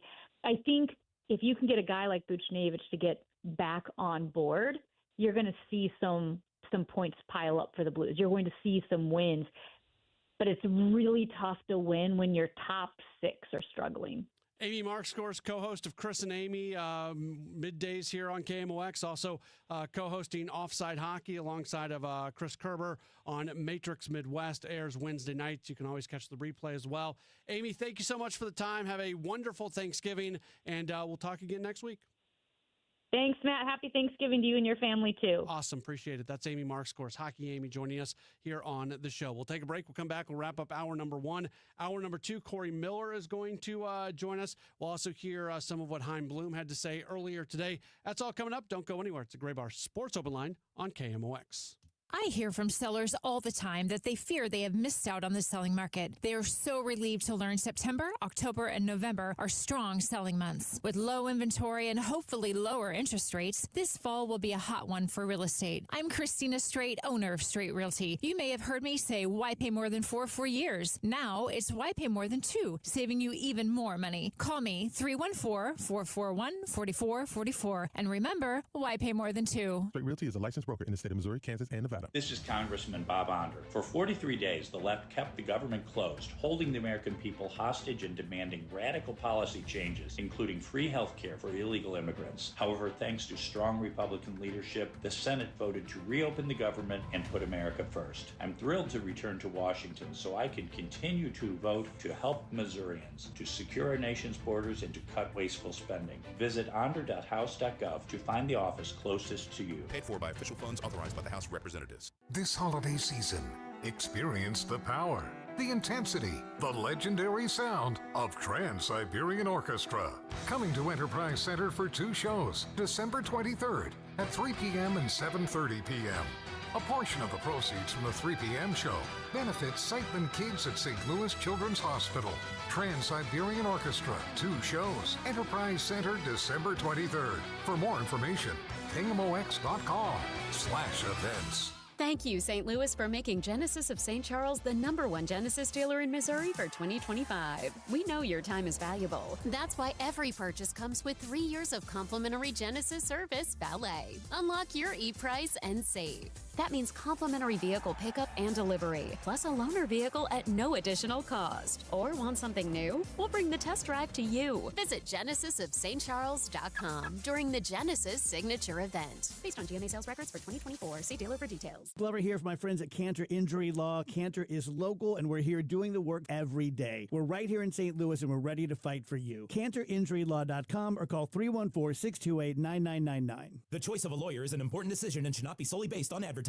An AI search engine will have one of the most extensive photograph collections at its disposal. Getty Images announced a deal with San Francisco AI search firm Perplexity, giving Perplexity search and discovery tools access to Getty's library of around 150 million photographs, with Perplexity adding image credits and links to the source. Perplexity says it has more than 30 million monthly users. I'm Jason Brooks.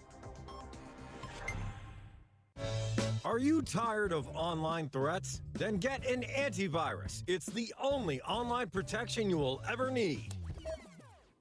Disclaimer, an antivirus is just half protection online. It will not protect you from snoopers or encrypt your online traffic. So this Black Friday, get better online protection with NordVPN. NordVPN will encrypt your traffic, protect you from malware and phishing, and stop annoying ads. Get the NordVPN Black Friday deal with 73% off and enjoy 3 extra months. At LendSeek, we know running a business takes heart, hustle, and sometimes a little help. That's why we stand with you with our exclusive AI lending platform, connecting you to over 100 funders. If you've been in business for at least 2 years with a minimum annual revenue of $500,000, you can get up to $1 million in funding in as fast as 24 hours. No collateral, no prepayment penalties, no red tape. Apply today with no cost or obligation at lendseek.com. That's LENDSEEK.com. I'm Ed Evans, CEO of Consumer Cellular. Ever wonder why Big Wireless wants you on an unlimited plan? They probably want you to cover the cost of those 20-somethings using all that data every month. But most people 50 and up like me only use 12 gigs or less. Don't get bamboozled by Big Wireless. Switch to Consumer Cellular. Our plans start at just $20, and we use the same towers as the big guys. Join the millions who choose something better, because if you're not using all that data, you're probably getting used. Call 1-888-FREEDOM, visit consumercellular.com/facts or a store near you. Plans include $5 credit for auto pay and e-billing. See site for additional facts. For all station contest rules, go to KMOX.com/rules. Welcome back to the Gray Bar Sports Open Line. Once again, Matt Pauley on KMOX. Wrapping up hour number 1 of the program, it is a Gray Bar Sports Open Line right here on KMOX. Look, I've talked a lot about it recently, and we got a comment earlier that came in saying that the ceiling talk is old. And that's when talk about the Cardinals and what they might get back and how it is all about looking at players and their ceilings and trying to hit on as many of those as possible. If that talk is old, well, that's the pathway here. That's the pathway, because the Cardinals are not going to go right now acquire in free agency any big time, impactful, all-star caliber, top of the roster type players. And long-term, they want to have those top-of-the-roster guys. You do that by identifying the skill sets to be an impactful player, and you go get as many of those guys as you possibly can and hope some of them develop. So if you're sick of hearing about a guy's ceiling, I don't know what to tell you because that's going to be something that we are going to continue to talk about moving forward. Back with more in a moment here on KMOX. There is nothing like watching Thanksgiving football, but for football fans in Missouri, this year FanDuel is about to make it even better. With points giving, all FanDuel customers in Missouri get $1 in bonus bets for every point scored in the Chiefs-Cowboys game. So, for example, if the final score is 24-21, you'd get $45 in bonus bets. Doesn't matter if you've already signed up for FanDuel or if you've been waiting for the right moment to join. Just head to FanDuel.com/Missouri to get in on the action in Missouri. That's FanDuel.com/Missouri to score bonus bets for every point in the Chiefs-Cowboys game. Enjoy a football feast with points giving on FanDuel, coming soon to Missouri. 21 and over and present in Missouri. Gambling problem? Call 1-800-GAMBLER. Opt-in required. Bonus issued as non-withdrawable bonus bets, which expire 7 days after receipt. Restrictions apply. See terms at sportsbook.fanduel.com. My name is Whitney Allen. I am a widow. My husband, Ryan, died. We never thought in a million years we'd have to use life insurance. The unexpected happened. With Ethos, it is so fast and easy. It's 100% online. You can get a quote in seconds, apply in minutes, and get same-day coverage. No medical exams, and you can get up to $3 million worth of coverage through Ethos. Get your free quote at ethos.com/term. That's ethos.com/term. Time spent on application may vary. Online health questions required. Are you like everybody else in the world who has no idea what to get everyone for the holidays? Well, you're in luck. We got you. Hands-free Skechers slip-ins. Because with hands-free Skechers slip-ins, you just step into them and they're on. There's no bending down, no touching, no fuss. Plus, Skechers slip-ins come in everyone's favorite styles and colors. And you can get slip-ins everywhere stylish footwear is sold, including a Skechers store. Or if you're too busy to shop in person, just get them online at Skechers.com, Amazon, and more. Hey there, it's Steven, the owner of the Photo Pros, formerly Creve Court Camera. Each day, people bring us their family history, single photos in need of restoration, piles of photos wanting them to be scanned, boxes of slides, albums, videotapes, DVDs, and even old home movies. We take them and digitize them, or what we call scan them at high resolution, and place them on a USB thumb drive. Plus, many people want additional copies for the rest of the family. Yes, we'll make you copies. Here's the best part. You don't have to send them out of St. Louis and have a chance of losing them. If needed, we can fix or restore the entire image or images. We are slightly higher priced than the internet, but our quality is top notch. Remember the Photo Pros, formerly Creve Court Camera. Come visit Mark, Derek, Daryl, Tony, and me, Steven, at our store. You can reach us at 314-567-3456 or Google the Photo Pros or even Creve Court Camera. If you're drowning in IRS debt and can't afford to pay, then you need to take advantage of special IRS tax programs that are available and free yourself from IRS collection efforts once and for all. Due to the financial hardship consumers are facing throughout the country, the Internal Revenue Service has made it easier to settle delinquent tax problems. An open phone line has been established by Community Tax for consumers to call and see if they qualify. Take down this number or store it in your cell phone, but call the Community Tax Helpline at 800-269-3454. If you owe back taxes to the IRS and cannot afford to pay them back, or even if you have years of unfiled tax returns, there's no need to fear anymore. But you have to call the Community Tax Helpline today at 800-269-3454 for the help that you need. Don't take on the IRS alone. They can attack your wages, savings, pension, home, and even your Social Security check. Call 800-269-3454 for your free consultation and to see if you qualify. That's 800-269-3454. News, talk, cards. KMOX AM St. Louis. KMOX FM Hazelwood. Always live on the free Odyssey app. This is CBS News on the Hour, sponsored by Steel. I'm Stacey Lynn. President Trump says he's hopeful for a possible end to the war in Ukraine soon, and Ukrainian President Zelensky agrees. I'm ready to meet with President Trump, and there are sensitive points to discuss. We have them still, and we think that the presence of European leaders could be helpful.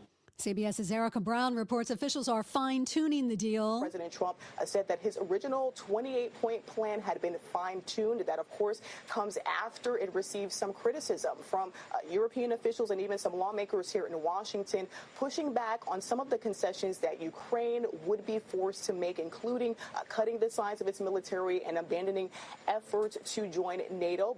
President Trump says Special Envoy Steve Witkoff will meet with Russian President Putin in Moscow next week. If you're heading out for the holiday, you need to fill up your car. Most of this week's estimated 82 million travelers are expected to drive. We're at $3.05 per gallon as a national average. AAA spokesman Robert Sinclair Jr. calls $3 the pain threshold. That is, the point where people start considering alternatives to driving.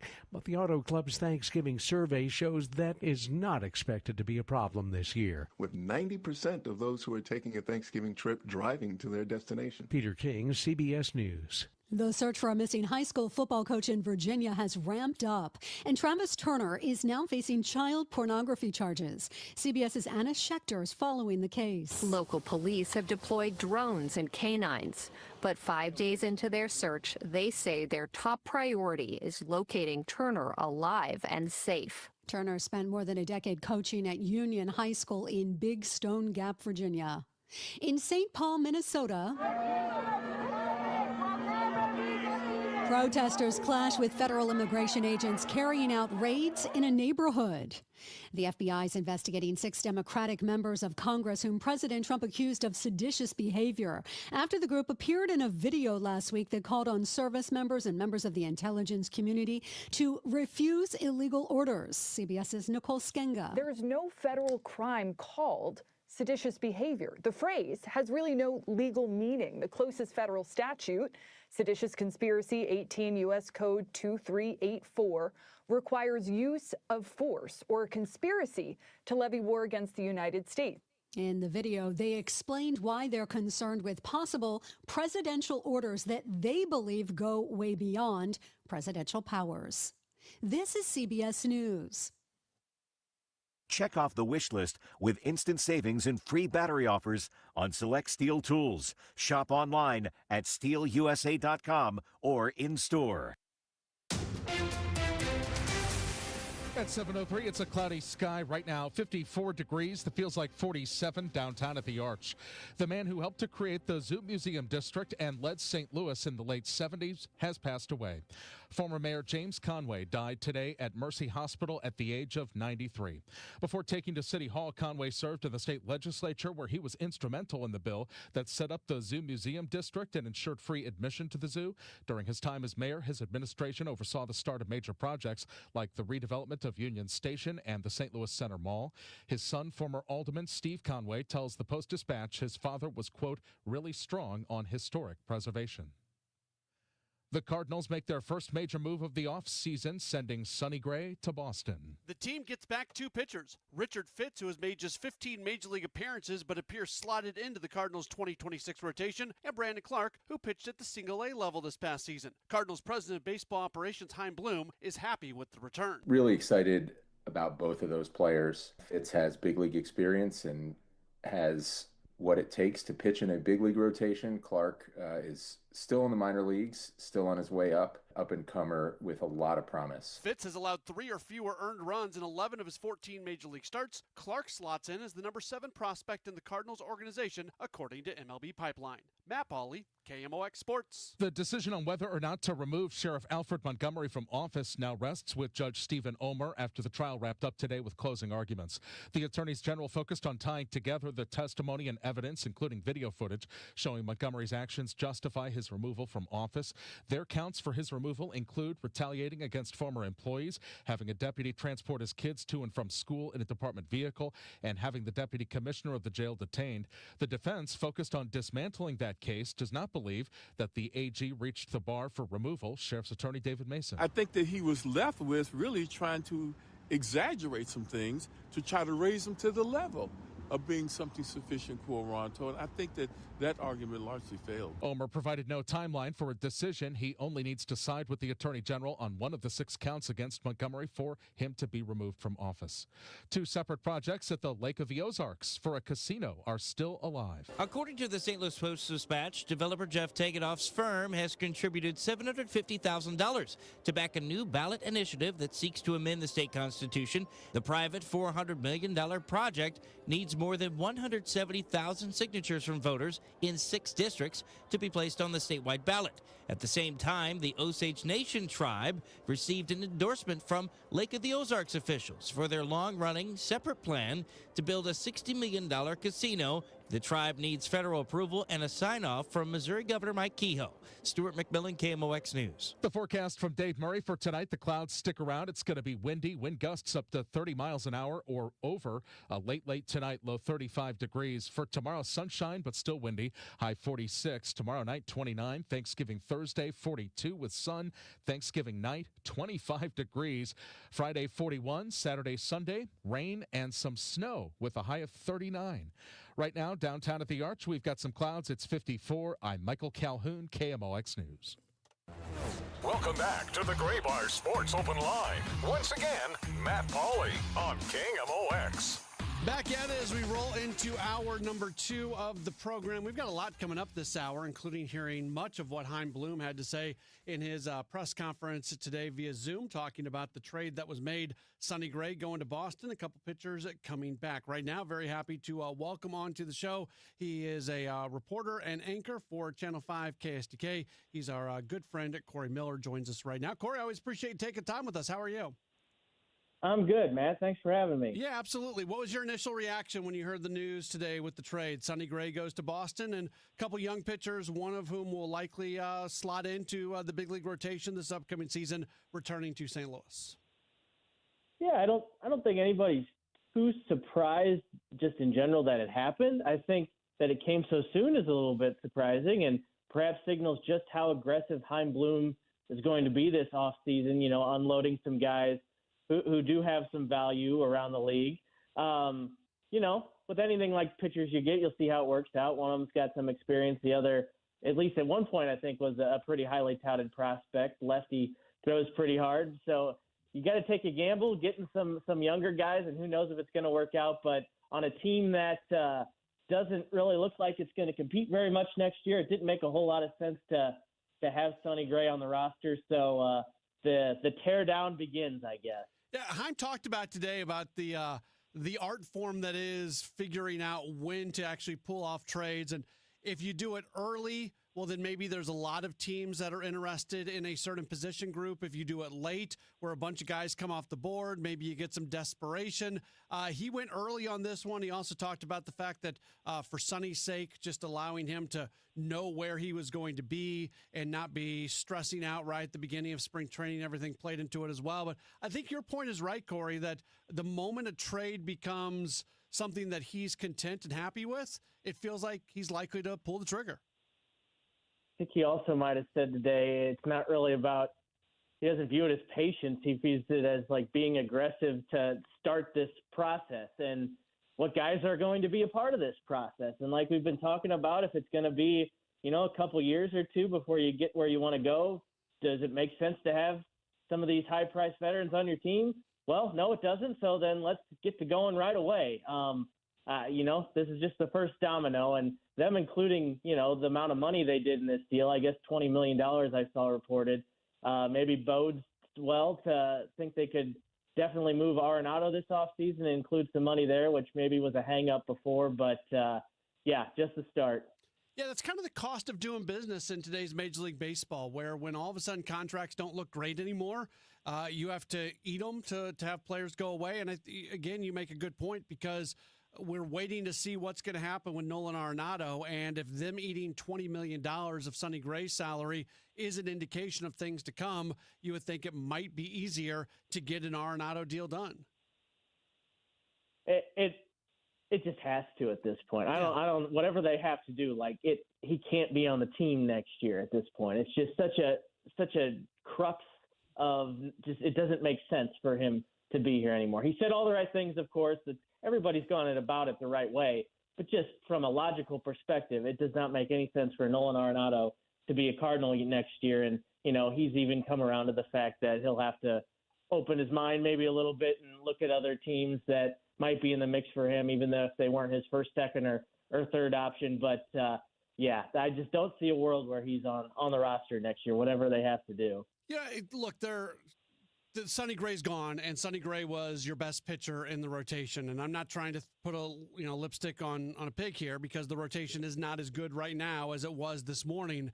At the same time, a lot of people have said, isn't this a team that can still contend for a playoff spot?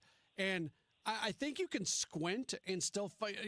If Richard Fitz comes in and does a really nice job and takes a step forward, if you get a little bit more offensively from some guys out there, if they make some key moves and get the most out of things, just because I'm not trying to sell this as this team is going to be really good next year. It's not a rebuild that they're going through, but at the same time, it feels like there's at least a scenario where it kind of plays out the way it did this year, where you're at least in playoff contention for most of the year. Well, I think this is just the first of a lot of things that are going to happen. And I don't think all of them are going to be, tearing things down to the studs. I think if they see a situation where they can acquire via trade or to sign somebody who's established at least a little bit and projects to the future, most importantly, but could be good right now, yeah, certainly, you plug a couple holes and you're at least probably as good as you were this last year. And, the toughest thing I've just been saying about all this, just as a kind of a wide scoping issue, is we've been kind of waiting around the last couple of years for this to turn around. It hasn't. And now it feels like you've reached another low point where you're going to go even lower, even though fans have already kind of suffered through this for a couple of years. So, what do you pitch to people to come out? So I think they are going to find, some way to pitch that. And I think Heim's going to make some trades and moves, not just focused on long down the future, but you got to field a competitive team at least somewhat in St. Louis. Before we get you out of here, I want to talk Mizzou for just a moment. Your colleague, Frank Cusimano, tweeted out a couple hours ago that he was told by people close to the situation that the board of curators and Coach Eli Drinkwitz are getting close to finalizing the deal. It could come by the end of the week. There is a curators meeting that has been scheduled for tomorrow. That is notable. Generally, you don't have a meeting like that happening the day before Thanksgiving. Do you feel like this is moving towards the direction of Drinkwitz getting another contract extension and locking in for at least one more year? Yeah, I think that's just the reality of college football today. If you're not, going out of your way to appease your guy is going to really seriously be looking somewhere else. And who knows, everything online, and Drink somewhat shot it down, maybe not as forcefully as folks would like to hear from him. And, the recent weeks, it's all about leverage and whatnot. Of how hard other programs were after him. Who really knows? But you've got a guy who can recruit, who can manage the portal beautifully, and can command the NIL, powers that Mizzou has at the moment very well to compete in the SEC. To think you could do better than that and start all over is pretty foolish. So I think locking Drink up with what he needs is certainly the best course of action. And hopefully one of these years you figure it out and you're able to knock off a couple of teams that you weren't supposed to beat. And that just seems to be the reality of the situation. Previously, if you go get a contract extension, that maybe locks you in for a couple, 2-3 years. But it feels like in today's world of college football, we could be having the exact same conversation, and the board of curators could be having the exact same meeting 1 year from now. All these contract extensions seemingly do is lock in a coach for one more single year. Oh yeah, put as many years on there as you want. It doesn't matter if they want to get rid of you and they've got the money, they'll get rid of you to get somebody else, or you're going to leave and go somewhere else and bail them out. So yeah, it's all just give them what they want and we'll figure it out later. I think is kind of the operation. Do you think it's a valid criticism of him of the program's lack of ability to knock off top 25 teams? Yeah, I think it's fair. The record is what it is. Yeah. But at the same time, almost every game he's supposed to win, he's won. And at Mizzou in the SEC, the best conference in the country, that's nothing to scoff at. you obviously wish you could take it to some of these bigger teams every year. It just hasn't worked out. But you look at everything surrounding the program, like I mentioned, with certainly the transfer portal and high school recruiting, and he's getting the horses. Got to figure out how to make those horses win the big game, and I think you keep taking your shots with him. A couple years ago, if the college football playoff would have been expanded where it is now, they would have been a college football playoff team. If they just stay on this exact same track record that they've had for the last few years, where your basement is being an 8-win team, which is what they're likely going to be this year, maybe 9 wins with a bowl game, and the ceiling is getting into those double-digit wins and being right there in college football playoff contention, is that enough for you to feel comfortable with sticking with a guy year after year after year, or can Mizzou fans ask for more than that? That's a fair question, and I'm an alum. I got a diploma hanging up here in my house, so I try to not be totally delusional about it. And every once in a while, I'm like, why can't Mizzou be, competing at the highest level? And then you kind of look at the big picture, and to be a team within, striking distance of the college football playoff is not a bad place to be. It's a place that, in the mid 2010s, if there was a college football playoff and you would have told me Mizzou was in striking distance under Barry Odom, I would have thought that was the greatest thing I'd ever heard. So it's a little bit about perspective. And like I said, you just got to come together one of these years. And at some point, there'll be a hard discussion, possibly, if it just keeps coming up short and he gets the James Franklin kind of shade on him that folks up at Penn State thought about him. I don't think we're there yet, though. So I think Mizzou fans should still like the track that Eli's got him on. He's Corey Miller. You see him on Channel 5 KSDK. He is a sports reporter and sports anchor. You follow him on Twitter at Corey_Miller5. Corey, thanks for the time. Have a wonderful Thanksgiving, and we'll catch up again down the line. Thanks for having me, Matt. Awesome. Very good. That's Corey Miller joining us on the program, and we appreciate him spending a few moments with us today and getting his thoughts on the Cardinals' move today and also on Mizzou. And it's looking, again, there's a board of curators meeting tomorrow. We do the thing with the college. The world goes crazy when it comes to following along with the college football coaching carousel. You've got all the message board people. You got the people getting on the aviation websites and tracking planes from one city to another. And more often than not, it's nothing. It's just a whole bunch of nothing. I'm not trying to add fuel to a fire of what could potentially be nothing, but I think the board of curators calling a meeting the day before Thanksgiving, that's odd. That's weird. It's the day before Thanksgiving. It's when holidays are getting underway and when people are not working and the board of curators are calling a meeting. So I feel like there is and I have no inside information on this.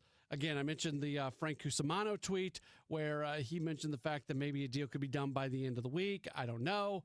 But to me, that's not nothing that the board of curators are getting together on the day before Thanksgiving. And we'll see how that all ends up playing out. We'll take a break right now. And when we return, we'll jump back into thoughts on the Sonny Gray trade. Again, if you've got anything that you want to get in, we'll have a little bit of time for some comments.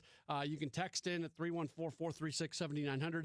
Have some video comments that have come in as well. We'll try to get to some of those coming up in just a moment as well. Don't go anywhere. It's Gray Bar Sports Open Line right here on KMOX. Overhead Door Company of St. Louis, the genuine, the original, present 100 years of KMOX. Go crazy, folks! Go crazy! There, when St. Louis mourned. My father, Jack Buck, passed away tonight. We didn't just lose a great broadcaster, we lost a great person and a friend to the entire sports world. Busch Stadium was the same sea of red the Hall of Fame broadcaster witnessed season after season as family, friends, and longtime listeners gathered to celebrate a great life. We cannot begin to tell you all how much your thoughts, your prayers, your cards, your comments on KMOX, what you've done out by his statue here at Busch Stadium, we cannot begin to tell you how much that means. There for every headline, every heartbreak, every heartbeat. KMOX, the voice of St. Louis. Brought to you by St. Louis Public Library, St. Louis's original search engine. It's the biggest savings event of the year. Menards, 11% rebate ends Thanksgiving Day. Save big money on everything you need for any project. We've got something for everyone. Homeowners, contractors, DIYers, the kids, and even grandma. Hurry, Menards 11% rebate ends Thanksgiving Day. Save big money at Menards.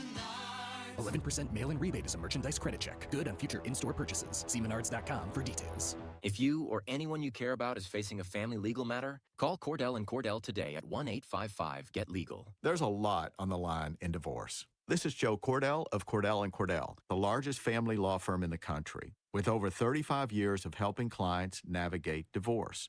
But being big doesn't mean less personal or less local.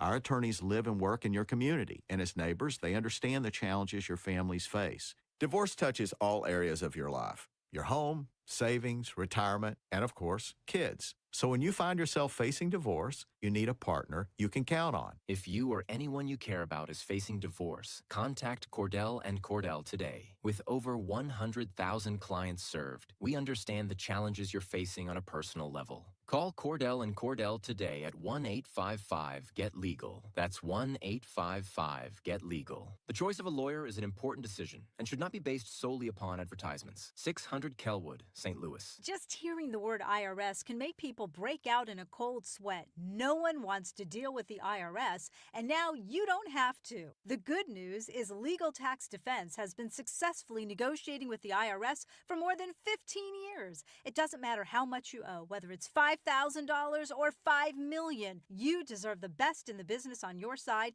and that is Legal Tax Defense. Even if you're working with someone else and just want a second opinion, there is no cost or obligation to call. They can prevent levies, liens, wage garnishments, even file back tax returns. And the best news about Legal Tax Defense is they won't take your case unless they know they will reduce or eliminate your tax debt. Call Legal Tax Defense right now for a free no-risk consultation. 800-323-8922. 800-323-8922. You have nothing to lose but everything to gain. 800-323-8922. Retirement shouldn't feel like balancing a checkbook while blindfolded. I'm Gary Goldberg, and my team helps you see the big picture so you can retire younger, richer, and with less anxiety. Because guessing is not a strategy. Tune in to Wealth and Wisdom with Gary Goldberg Saturday mornings at 7 here on KMOX.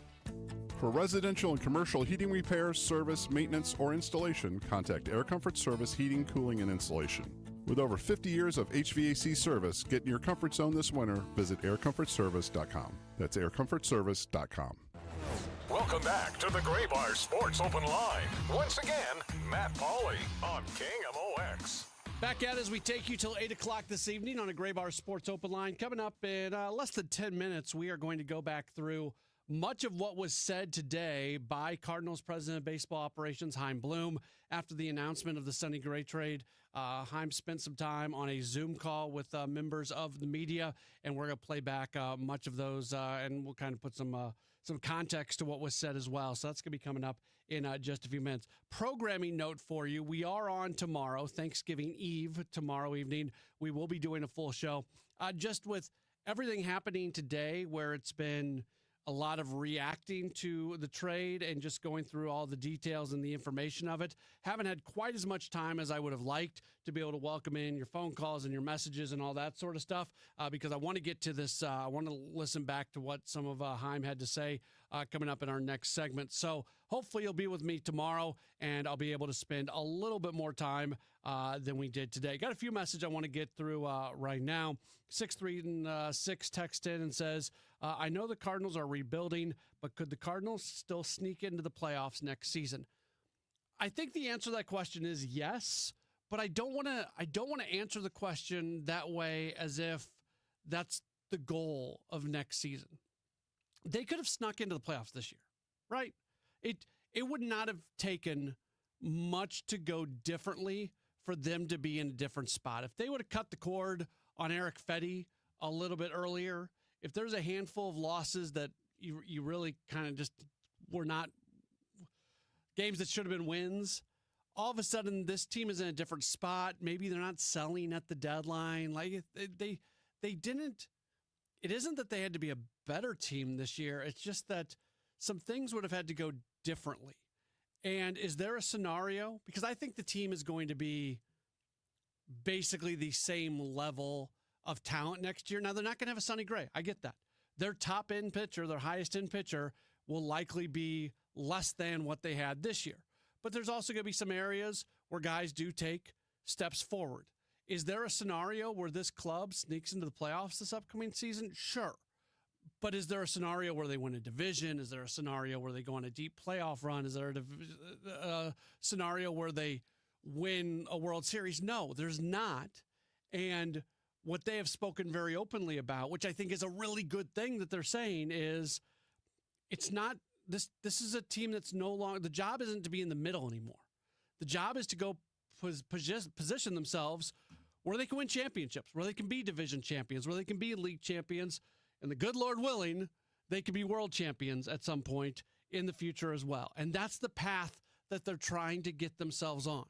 So I've always told you, and I'm not backtracking out of this. I've always told you that there's always value in being a playoff club, and there's always value in contending for the playoffs. And I stand by that. If something happens this upcoming season where things play out just a little bit differently and they win a higher percentage of those games that they should win, if some guys take a step forward, if some of these things happen, and a scenario like what happened this year with the Mets where they just completely fell off, and it's the Cardinals and not the Cincinnati Reds who take advantage of that moment, if that plays out, that's great. And that's not out of the realm of possibility, but that doesn't change what this team is trying to do. And they're not trying to be a team that can sneak into the playoffs. They're trying to be a team that can win championships. And call me a honk, call me a homer, call me whatever you want to call me. I believe in Chaim Bloom. I believe that he's making the right decisions. And I believe in bringing in as much young talent as possible, hoping that a lot of it starts to hit and you're able to raise your base level of talent on the major league roster, and that eventually turns into an opportunity to be competing again at the highest level. We will hear from Chaim Bloom. He spoke with the media earlier today. Some of what he had to say, that's coming up in just a moment. Don't go anywhere. It's a Gray Bar Sports Open Line on KMOX. Hey, Cardinal Cowboy here. Who would have thought a car crash would have led to charities, TV shows, and cheering with the best fans in the world? I'm thankful for every day. And so are my friends at Renner Garage Door. They've been turning garage doors from zero to hero since 1966. With help from trusted brands like Delden, Amar, and LiftMaster, honest family-style service you can count on. So giddy up and get your free repair or replacement quote today. Giddy up! R-E-N-N-E-R, R-E-N-N-E-R. At Cardinal Glennon Children's Hospital, every moment with our patients is a gift. This holiday season, you can be the reason children have hope as they fight serious illness and reach milestones once thought impossible. Your gift provides life-saving care to those who need it most. Please donate today at treeofhope.org and be the reason a child has hope for tomorrow. This is Congressman Bob Onder. For 43 days, the left kept the government closed, holding the American people hostage and demanding radical policy changes, including free health care for illegal immigrants. However, thanks to strong Republican leadership, the Senate voted to reopen the government and put America first. I'm thrilled to return to Washington so I can continue to vote to help Missourians, to secure our nation's borders, and to cut wasteful spending. Visit onder.house.gov to find the office closest to you. Paid for by official funds authorized by the House of Representatives. Hey, just check the mail. We've been invited to a seminar and dinner is free. It's gonna be chicken, and it'll taste like Play-Doh. Don't be fooled. All seminars are not the same. For example, Steve All, an investment advisor representative and founder of the All Financial Group, is hosting a taxes and retirement seminar at his office in Chesterfield on December 10th. Come meet Steve's newest advisor, Tracy Richardson, as she discusses the big beautiful bill, taxes on your Social Security, and more. Tracy will not only cover the hurdles you can face in retirement, but ways to keep more money in your pocket and less in Uncle Sam's. This is a complimentary event, but seating is limited, so reserve your seat today. Call 636-230-8824 or or online at yourmoneymattersstl.com. You know, hon, I've always been interested in us buying a timeshare. I'd rather eat Play-Doh. Investment advisory products and services made available through Impact Partnership Wealth LLC IPW, a registered investment advisor. Neither the firm nor its agents or representatives may give tax or legal advice. Individuals should consult with a qualified professional for guidance before making any purchasing decisions. You've got your whole life ahead of you, so choose a Medicare plan you can count on. And that's what you get with a Medicare Advantage plan from United Healthcare. With more than 45 years' experience serving its members, United Healthcare has plans with low monthly premiums that fit your life today and as your needs change tomorrow. The Medicare annual enrollment period ends December 7th, so go to uhc.com/Medicare today.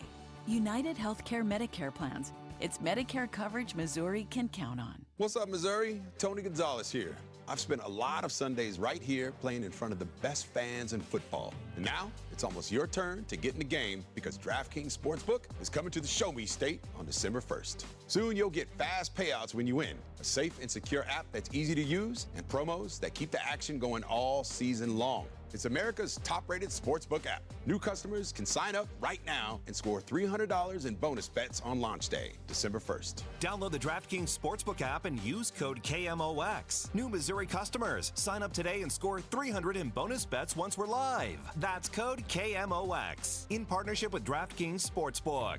The crown is yours. Gambling problem? Call 1-800-GAMBLER. 21 and over. Physically present in Missouri. Eligibility restrictions apply. Terms at DraftKings.com/sportsbook. Subject to regulatory licensing requirements. Bonus bets are non-withdrawable and expire 7 days after issuance. For additional terms and responsible gaming resources, see sportsbook.draftkings.com/promos. Welcome back to the Gray Bar Sports Open Line. Once again, Matt Pauley on KMOX. It's Gray Bar Sports Open Line right here on KMOX. We are taking you until 8 o'clock this evening. We've obviously been spending most of our time today talking through the big move today as the Cardinals trade away pitcher Sonny Gray. They get back left-hand pitcher Richard Fitz. He was in the big leagues this past season, but a guy who's still relatively young. Cardinals have some club control on him. And then left-hand pitcher Brandon Clark, a young prospect. According to MLB Pipeline, he slots in as the number 7 prospect in the Cardinals organization coming over from the Red Sox. We did hear from Cardinals President of Baseball Operations Chaim Bloom earlier today. If you missed any of it, I wanted to play back much of what he did have to say. And before we get to the return, let's start with his comments on Sonny Gray, who was a big part of this team, obviously the number 1 pitcher, the top of the rotation guy for the Cardinals each of the last 2 years. And Bloom made it very clear that he felt like that Sonny was a very good Cardinal. Just express some appreciation for Sonny and what he did in our uniform. Getting to know him these past couple years has been a pleasure. And obviously watching him pitch is, you all and all of our fans have also a pleasure, but what he did on the field, who he is off the field, his dedication to his craft. There's not that many guys that have been around who are as much fun to talk pitching with as Sonny is, and what he did for the people around him, how much he cares about this game, and how seriously he took the commitment that he made to this organization, something that we all appreciate and wish him well in Boston. I mentioned the return that they are getting in a young guy in Brandon Clark, again, top 10 prospect now in the Cardinals organization. And then Richard Fitz, who would seemingly slot in to the major league rotation right away after he appeared in 11 big league games this past year, making 10 starts. And Bloom, as he went on to talk about things, said he's very happy with the return that they got. Really excited about both of those players. Fitz has big league experience and has what it takes to pitch in a big league rotation. Clark is still in the minor leagues, still on his way up. An up-and-comer with a lot of promise. Now, something that's been spoken about a lot recently is where the organization is going and how they are going to get there, and they are more than willing to maybe take a step back in the short term to have a bigger step forward in the long term, and Bloom said that this type of trade represents what the organization is trying to do. To me, it's exactly consistent with everything that I've been talking about for the past couple months. I laid this out when I spoke to you guys for the first time in late September. We have somewhere we need to go. We're not there now. And the way to get there is through building on our core of talent and having promising young talent that can be with us for many years and that have their best ahead of them, we hope. And so, we talked about it that sometimes the long term might conflict with the short term. Sonny's a really talented pitcher. There's no doubt about that. But I said it then, I'm going to say it again. When those two things run in opposite directions, we're going to choose the long term because that's where this organization needs to be. We're trying to get back to a certain place and stay there. And history has shown that the way the Cardinals always do that is with our young, talented core. So we're trying to build on that core and excited about these two guys and what they're going to mean for us as part of that. And Bloom goes on to say that moves like these get the club closer to where he feels like they need to be. Nobody who gets in this game has any guarantees. I think the more fully we commit to what we need to do, the better it will go and the quicker we will get there. I don't view this as something that's about patience. I view it as something that we have to attack with purpose. We have to attack it with urgency, and we have to do that every day. There are elements of our strategy that just make sense for those to be long term, but that doesn't mean we're going to be complacent, and that doesn't mean we're going to sit on our hands. We're going to do things every day, whether they're things behind the curtain that people can't see to try to get us there. And sometimes, like today, we do something that is very visible, but we are doing it because we think it's going to get us where we need to go as quickly and as effectively as possible and put us in position to stay there. One of the interesting things about this trade is you get somebody who can slot onto the major league roster right away, but is also, as I mentioned, still a relatively young guy and someone you have club control on for a number of years. And then they also get somebody who was pitching in single A this past year. So Bloom really liked the fact that in this trade, they were able to get a now piece that is controllable and also a future piece as well. We do end up getting in this trade someone who we feel is equipped to compete for a big league rotation spot right away, and who we also have a long runway with going forward. And then obviously in Clark, you get somebody who's pure arm talents up there with just about anybody that's pitching in the minor leagues right now. Obviously, it's a long way from that to establishing himself in the big leagues, but the upside is incredible there, and we're hopeful we can help him reach it. We do, when it comes to putting together our big league club, as you know, we want to make sure we have rotation depth. And so it's very nice to get talent back that fits that. But we also would never want to walk by talent that, even though it's a little further away, has a chance to really impact us in the long term. And it's nice that we were able to get some of both in this deal. There is so much focus on the future, and rightfully so. When you trade away your top starter, your number one starter, it feels like you're giving something away at the major league level for right now. But Bloom did say they're not giving anything, they're not conceding anything, and while the deal might be focused on the future, they're hopeful it can help the current club as well. We are not going to concede anything, obviously. Feel that we've gotten some really talented players back and look forward to adding more talent to the club, and we will do that as the winter goes on. But we also need to follow our plan, and like I said, the more we're committed to that, the more we follow it, the better this will go, and the quicker the good things that we're looking to happen will happen. So, it's too early to know what other possibilities could be. I mean, you never really know until you start getting into things. We are constantly talking to every club, understanding interest in our players, hunting players that we have interest in, whether they're younger players, whether they're players in the middle of their career or older players, and obviously also talking to free agents at the same time. So I don't know exactly what those possibilities will look like, or whether other things will be possible when it comes to the trade front. It obviously takes multiple partners, but we're going to keep talking and keep looking for things that can help get us where we want to go. I thought this was interesting. We're still early on in the offseason. It seems like the offseason is likely to be a somewhat slow-moving offseason. The market for starting pitching hasn't completely developed, so why make this move now? There's always a little bit of art to that, right, of figuring out when it's time to pull the trigger. And ultimately, there's some subjectivity around that always. It just became clear coming out of the GM meetings. We had a pretty good idea of where the interest was and what the interest levels were. Felt like this was something that might come to a head early. And especially understanding, look, for everybody's sake, Sonny has a say in this too, right? There's a no trade clause involved. And not only is it harder for us to navigate our offseason the longer that goes on, but there's a human side to this too, where players want to prepare for spring training. And I think it's easier to work through these situations when the player and his family have more runway themselves to figure out where to go. That wasn't something Sonny ever directly expressed, but just speaking generally about, some of the things that go into this. But really most is just assessing the market, assessing the interest and what we might be able to get back, and then saying, look, is this something that ultimately is good for us? Like I talked about earlier, does it push us towards our goals? Does it help us get where we want to eventually go? And, we felt this was a yes. And so then it's a question of, okay, is there value to waiting? Obviously, we can't play out the alternate universe where we did. But in general, I think you got to trust your instincts on this. That's something you learn over time. And felt like this was a good deal for us, and so we made it. It's also a move that requires the Cardinals to take on a fair amount of salary. They're going to pick up about $20 million to get this deal done. And Bloom said that it's kind of part of the deal. And there's two ways to look at it. Sometimes you take on salary because that's what it's going to take to get a deal done. Sometimes you take on salary because that's going to allow you to maximize the return that you get. We're fortunate that we have the backing of ownership to be able to do that if it is the best deal for us.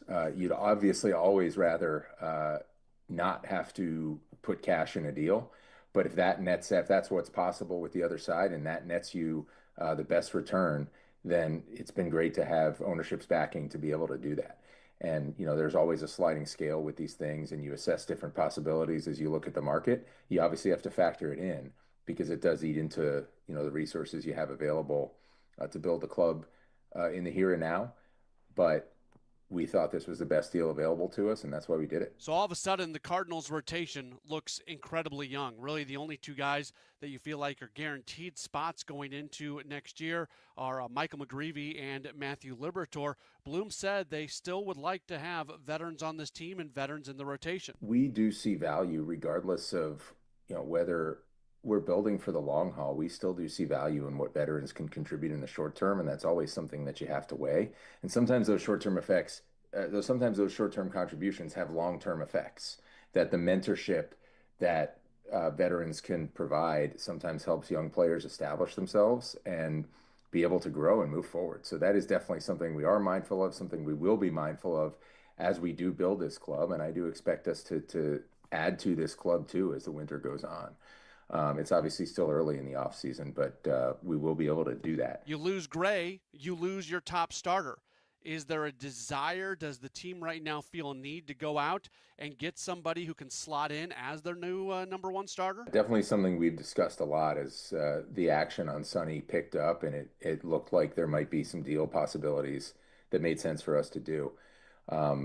We like the upside of the guys we have, and my hope is that as the winter goes on, we will be able to add more players that have a chance to pitch in rotation for a while.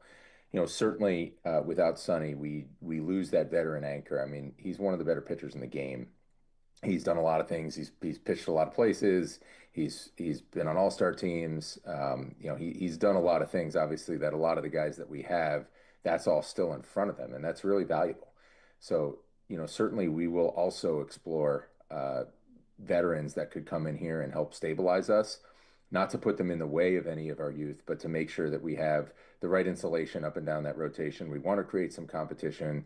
We want to make sure that we have options and that we allow our young guys to flourish while also making sure that that next wave that we hope is coming doesn't get pressed into service before it's their time. We want to make sure that they're ready for the highest level of baseball before we throw them into the fire. And so we will look to add to our rotation, whether it's more youth or whether it's a veteran as the winter goes on. And Bloom also talked through a little bit kind of the push-pull between going out and adding another veteran starting pitcher to be in this rotation, or to look at all these young guys that are going to be there and just kind of let them battle it out. 4, 5, 6 guys battling for 3 spots, and just how they sort of evaluate that, the need for a top guy versus allowing competition to take place in spring training. We want to create competition with our young players. I don't think that necessarily needs to be to the exclusion of veterans. Like we talked about, there's a lot of value in some guys who've been there, done that, and can show the way. And we've seen that here the last couple of years. Competition's really good. It can bring out the best in people. Not only does it obviously give us more options to win on the field, but I've seen this in places I've been where you have a group of players. I think back to all the competition that was created with some of those young pitchers a decade plus ago with the Rays.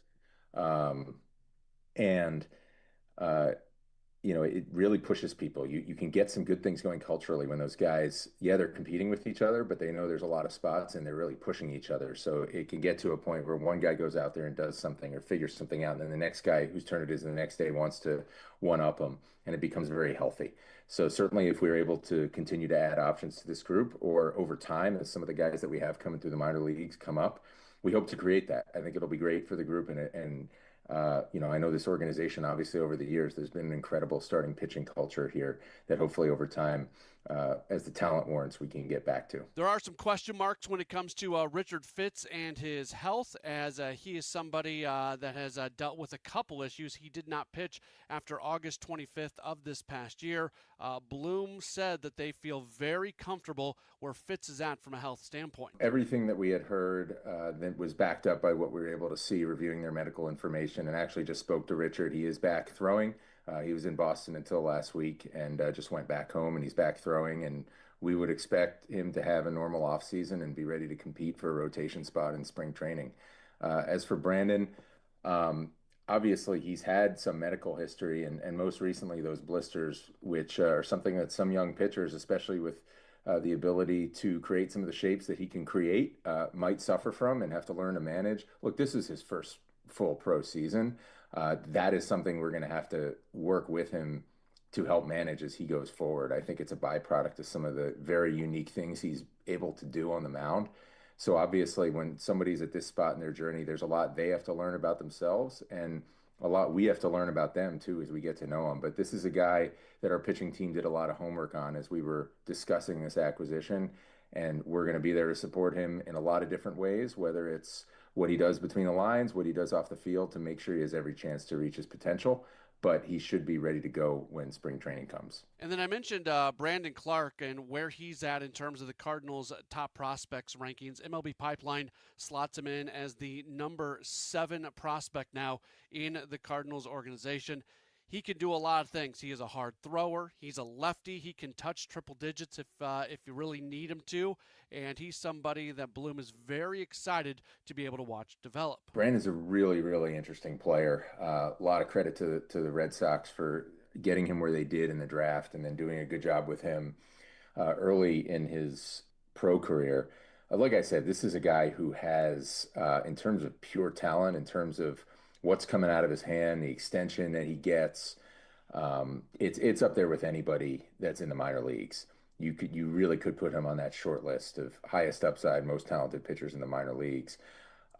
What he needs to demonstrate as he goes through his career, obviously, is health, consistency, command. To create some of those angles and some of the stuff that he creates, there's obviously a lot of moving parts. And I think you could see by the up and down season, obviously not all those things are in place yet, at least from our distant view. We'll obviously get to know more how he feels about it and felt about it when we get to know him and talk to him. So it's really about just putting a comprehensive plan in place on and off the field, both between the lines, in the training room, in the weight room, all the things we've been talking about, honestly, that we're trying to create in our player development system, of having our performance group, our on-field group work together to get players to the best versions of themselves. That's all going to come into play here. It was great to have those groups at the table as we were talking about this. Really excited for this challenge, understanding that he is far away from that ceiling, but if we get him there, he can be elite. And this type of talent is stuff that you really can't teach. And so we're excited to put a plan around him to give him the best chance to reach that ceiling. A couple other things just to wrap this up with Bloom. One thing that he did make very clear is there's going to be a competition for a number of rotation spots this year. There's no doubt about it. Somebody like Kyle Leahy is very much legitimately in the mix to move into a starting role this year. We've talked about Kyle's going to stretch out and come into spring training looking to, see if that's a fit, see if we can have him have as successful a transition there as Libby had this year. He certainly has a repertoire to do it. I know he wants to do it. So it makes all the sense in the world, did then, does now, to give him a chance to do that. But we're also still, of course, going to look to add. And then the last thing from Bloom, I found this to be kind of funny because his first major move for the Cardinals involves his former team, the Boston Red Sox, and he admitted it was a little weird to do a deal with his former employer. There were different conversations with different people in both organizations that led to this outcome. Yeah, look, it was a little strange, obviously, but at the end of the day, that doesn't really impact things. We're trying to, do the best we can for our club, no matter who it's with. If we accomplish our objectives, then that doesn't matter. It shouldn't matter, where I worked last or anything other than what's best for the St. Louis Cardinals. And I know they're trying to accomplish something themselves too. So this is one where we each had some different objectives here that we were looking to accomplish, and we were able to match up. That's Hein Bloom, the Cardinals' president of baseball operations, speaking on a media Zoom call earlier today. Again, the Cardinals pull off the trade as they have sent out Sonny Gray, and they get back Richard Fitz and Brandon Clark, a couple pitchers from the Boston Red Sox. We'll take another break. We'll come back. We'll wrap up this edition of the program. It's Gray Bar Sports Open Line on KMOX. Dan owed an unbelievable amount of money to the IRS. I got behind on my taxes. It's a horrible feeling. He was in denial. And when I got those letters from the IRS, you wanted to act like they didn't exist. Finally, Dan turned to Optima Tax Relief, the leading tax resolution firm. A-plus rated by the Better Business Bureau, they've resolved over $1 billion for their clients. Optima got me a settlement with the IRS. These people are really people-friendly. It was every bit of a new lease on life for me. The fast action and the great results made Dan's head spin. I felt like I was in a dream, but it's real, and I have paperwork to prove it. They got the job done, and life is good. For tax help you can trust, call Optima now for a free consultation. If you're worried about what's going to happen with the IRS, stop worrying. Make the call now. Call 800-348-0269. 800-348-0269. 800-348-0269. Optima Tax Relief. Testimonial from an actual client. Some restrictions apply. For complete details, please visit OptimaTaxRelief.com. This holiday season, the Dave Glover Show is excited to partner with Hardee's and Operation Food Search for the Holiday Food Drive. While supplies last, stop by any metro area Hardee's and make a donation of at least $1 to benefit Operation Food Search and receive a limited edition DGS holiday sticker. All donations will benefit Operation Food Search to help children and families facing food insecurities. Get all the details about the campaign or to make an online donation, head to KMOX.com/events.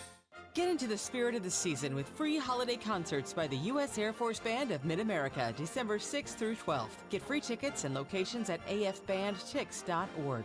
That's afbandtix.org. My name is Whitney Allen. I am a widow. My husband Ryan died. We never thought in a million years we'd have to use life insurance. The unexpected happened. With Ethos, it is so fast and easy. It's 100% online. You can get a quote in seconds, apply in minutes, and get same-day coverage. No medical exams, and you can get up to $3 million worth of coverage through Ethos. Get your free quote at ethos.com/radio. That's ethos.com/radio. Time spent on application may vary. Online health questions required. It's the biggest savings event of the year. Menards, 11% rebate ends Thanksgiving Day. Save big money on everything you need for any project. We've got something for everyone. Homeowners, contractors, DIYers, the kids, and even grandma. Hurry, Menards 11% rebate ends Thanksgiving Day. Save big money at Menards. 11% mail-in rebate is a merchandise credit check. Good on future in-store purchases. See menards.com for details. It's easy to feel apprehensive about getting screened for cancer or to just keep putting it off. But Siteman Cancer Center wants to remind you how important it is, especially after the age of 40, and they also want you to know how easy it is to get it done. GetScreenedNow.com has all the information you need on cancers like prostate, breast, colon, lung cancer. You can also find out your risk of disease by answering just a few simple questions. And then you can find one of the hundreds of screening locations in the area. Even if you're a little farther out, there is probably a place near you. You have heard this before, but catching cancer early dramatically increases the odds of a successful treatment, especially with so many cancers showing up earlier in life. So do not be intimidated. Siteman will make the process as simple as possible. GetScreenedNow.com. Do it for your family and friends who count on you. Do it for yourself. Visit GetScreenedNow.com. Working full-time but still falling behind? Learn how real estate education can help you build income and get ahead. On your terms, text RADIO to 88007. That's RADIO to 88007. Presented by Lifestyles Unlimited. Welcome back to the Gray Bar Sports Open Line. Once again, Matt Pauley on KMOX. Back at it, it's the Gray Bar Sports Open Line right here on KMOX. Just a moment or so to go. We are going to hand things off to our Gas House Gang replay. That's going to be coming up just after the 8 o'clock news. We've spent most of the day today going through the Sonny Gray trade, and we're going to do a lot more of that coming up tomorrow as well. Didn't get the opportunity to maybe take as many phone calls today as I would have liked. I'm very interested to hear what the reaction is to this from more people, so we'll try to spend a little bit more time doing that on tomorrow's show, and we'll also try to dig in a little bit more tomorrow on the players that the Cardinals have gone back, in both Richard Fitz and Brandon Clark. So we'll try to do that coming up tomorrow in our final show before Thanksgiving. But been a fun show today, and it's this is just the beginning in the Heim Bloom era of Cardinals baseball. I think they're going to continue to be very active, and today is a sign that shows that they are likely to continue to make a good number of moves. But that is it. We are out of time for today. We will talk to you again tomorrow for another Gray Bar Sports Open Line right here on KMOX.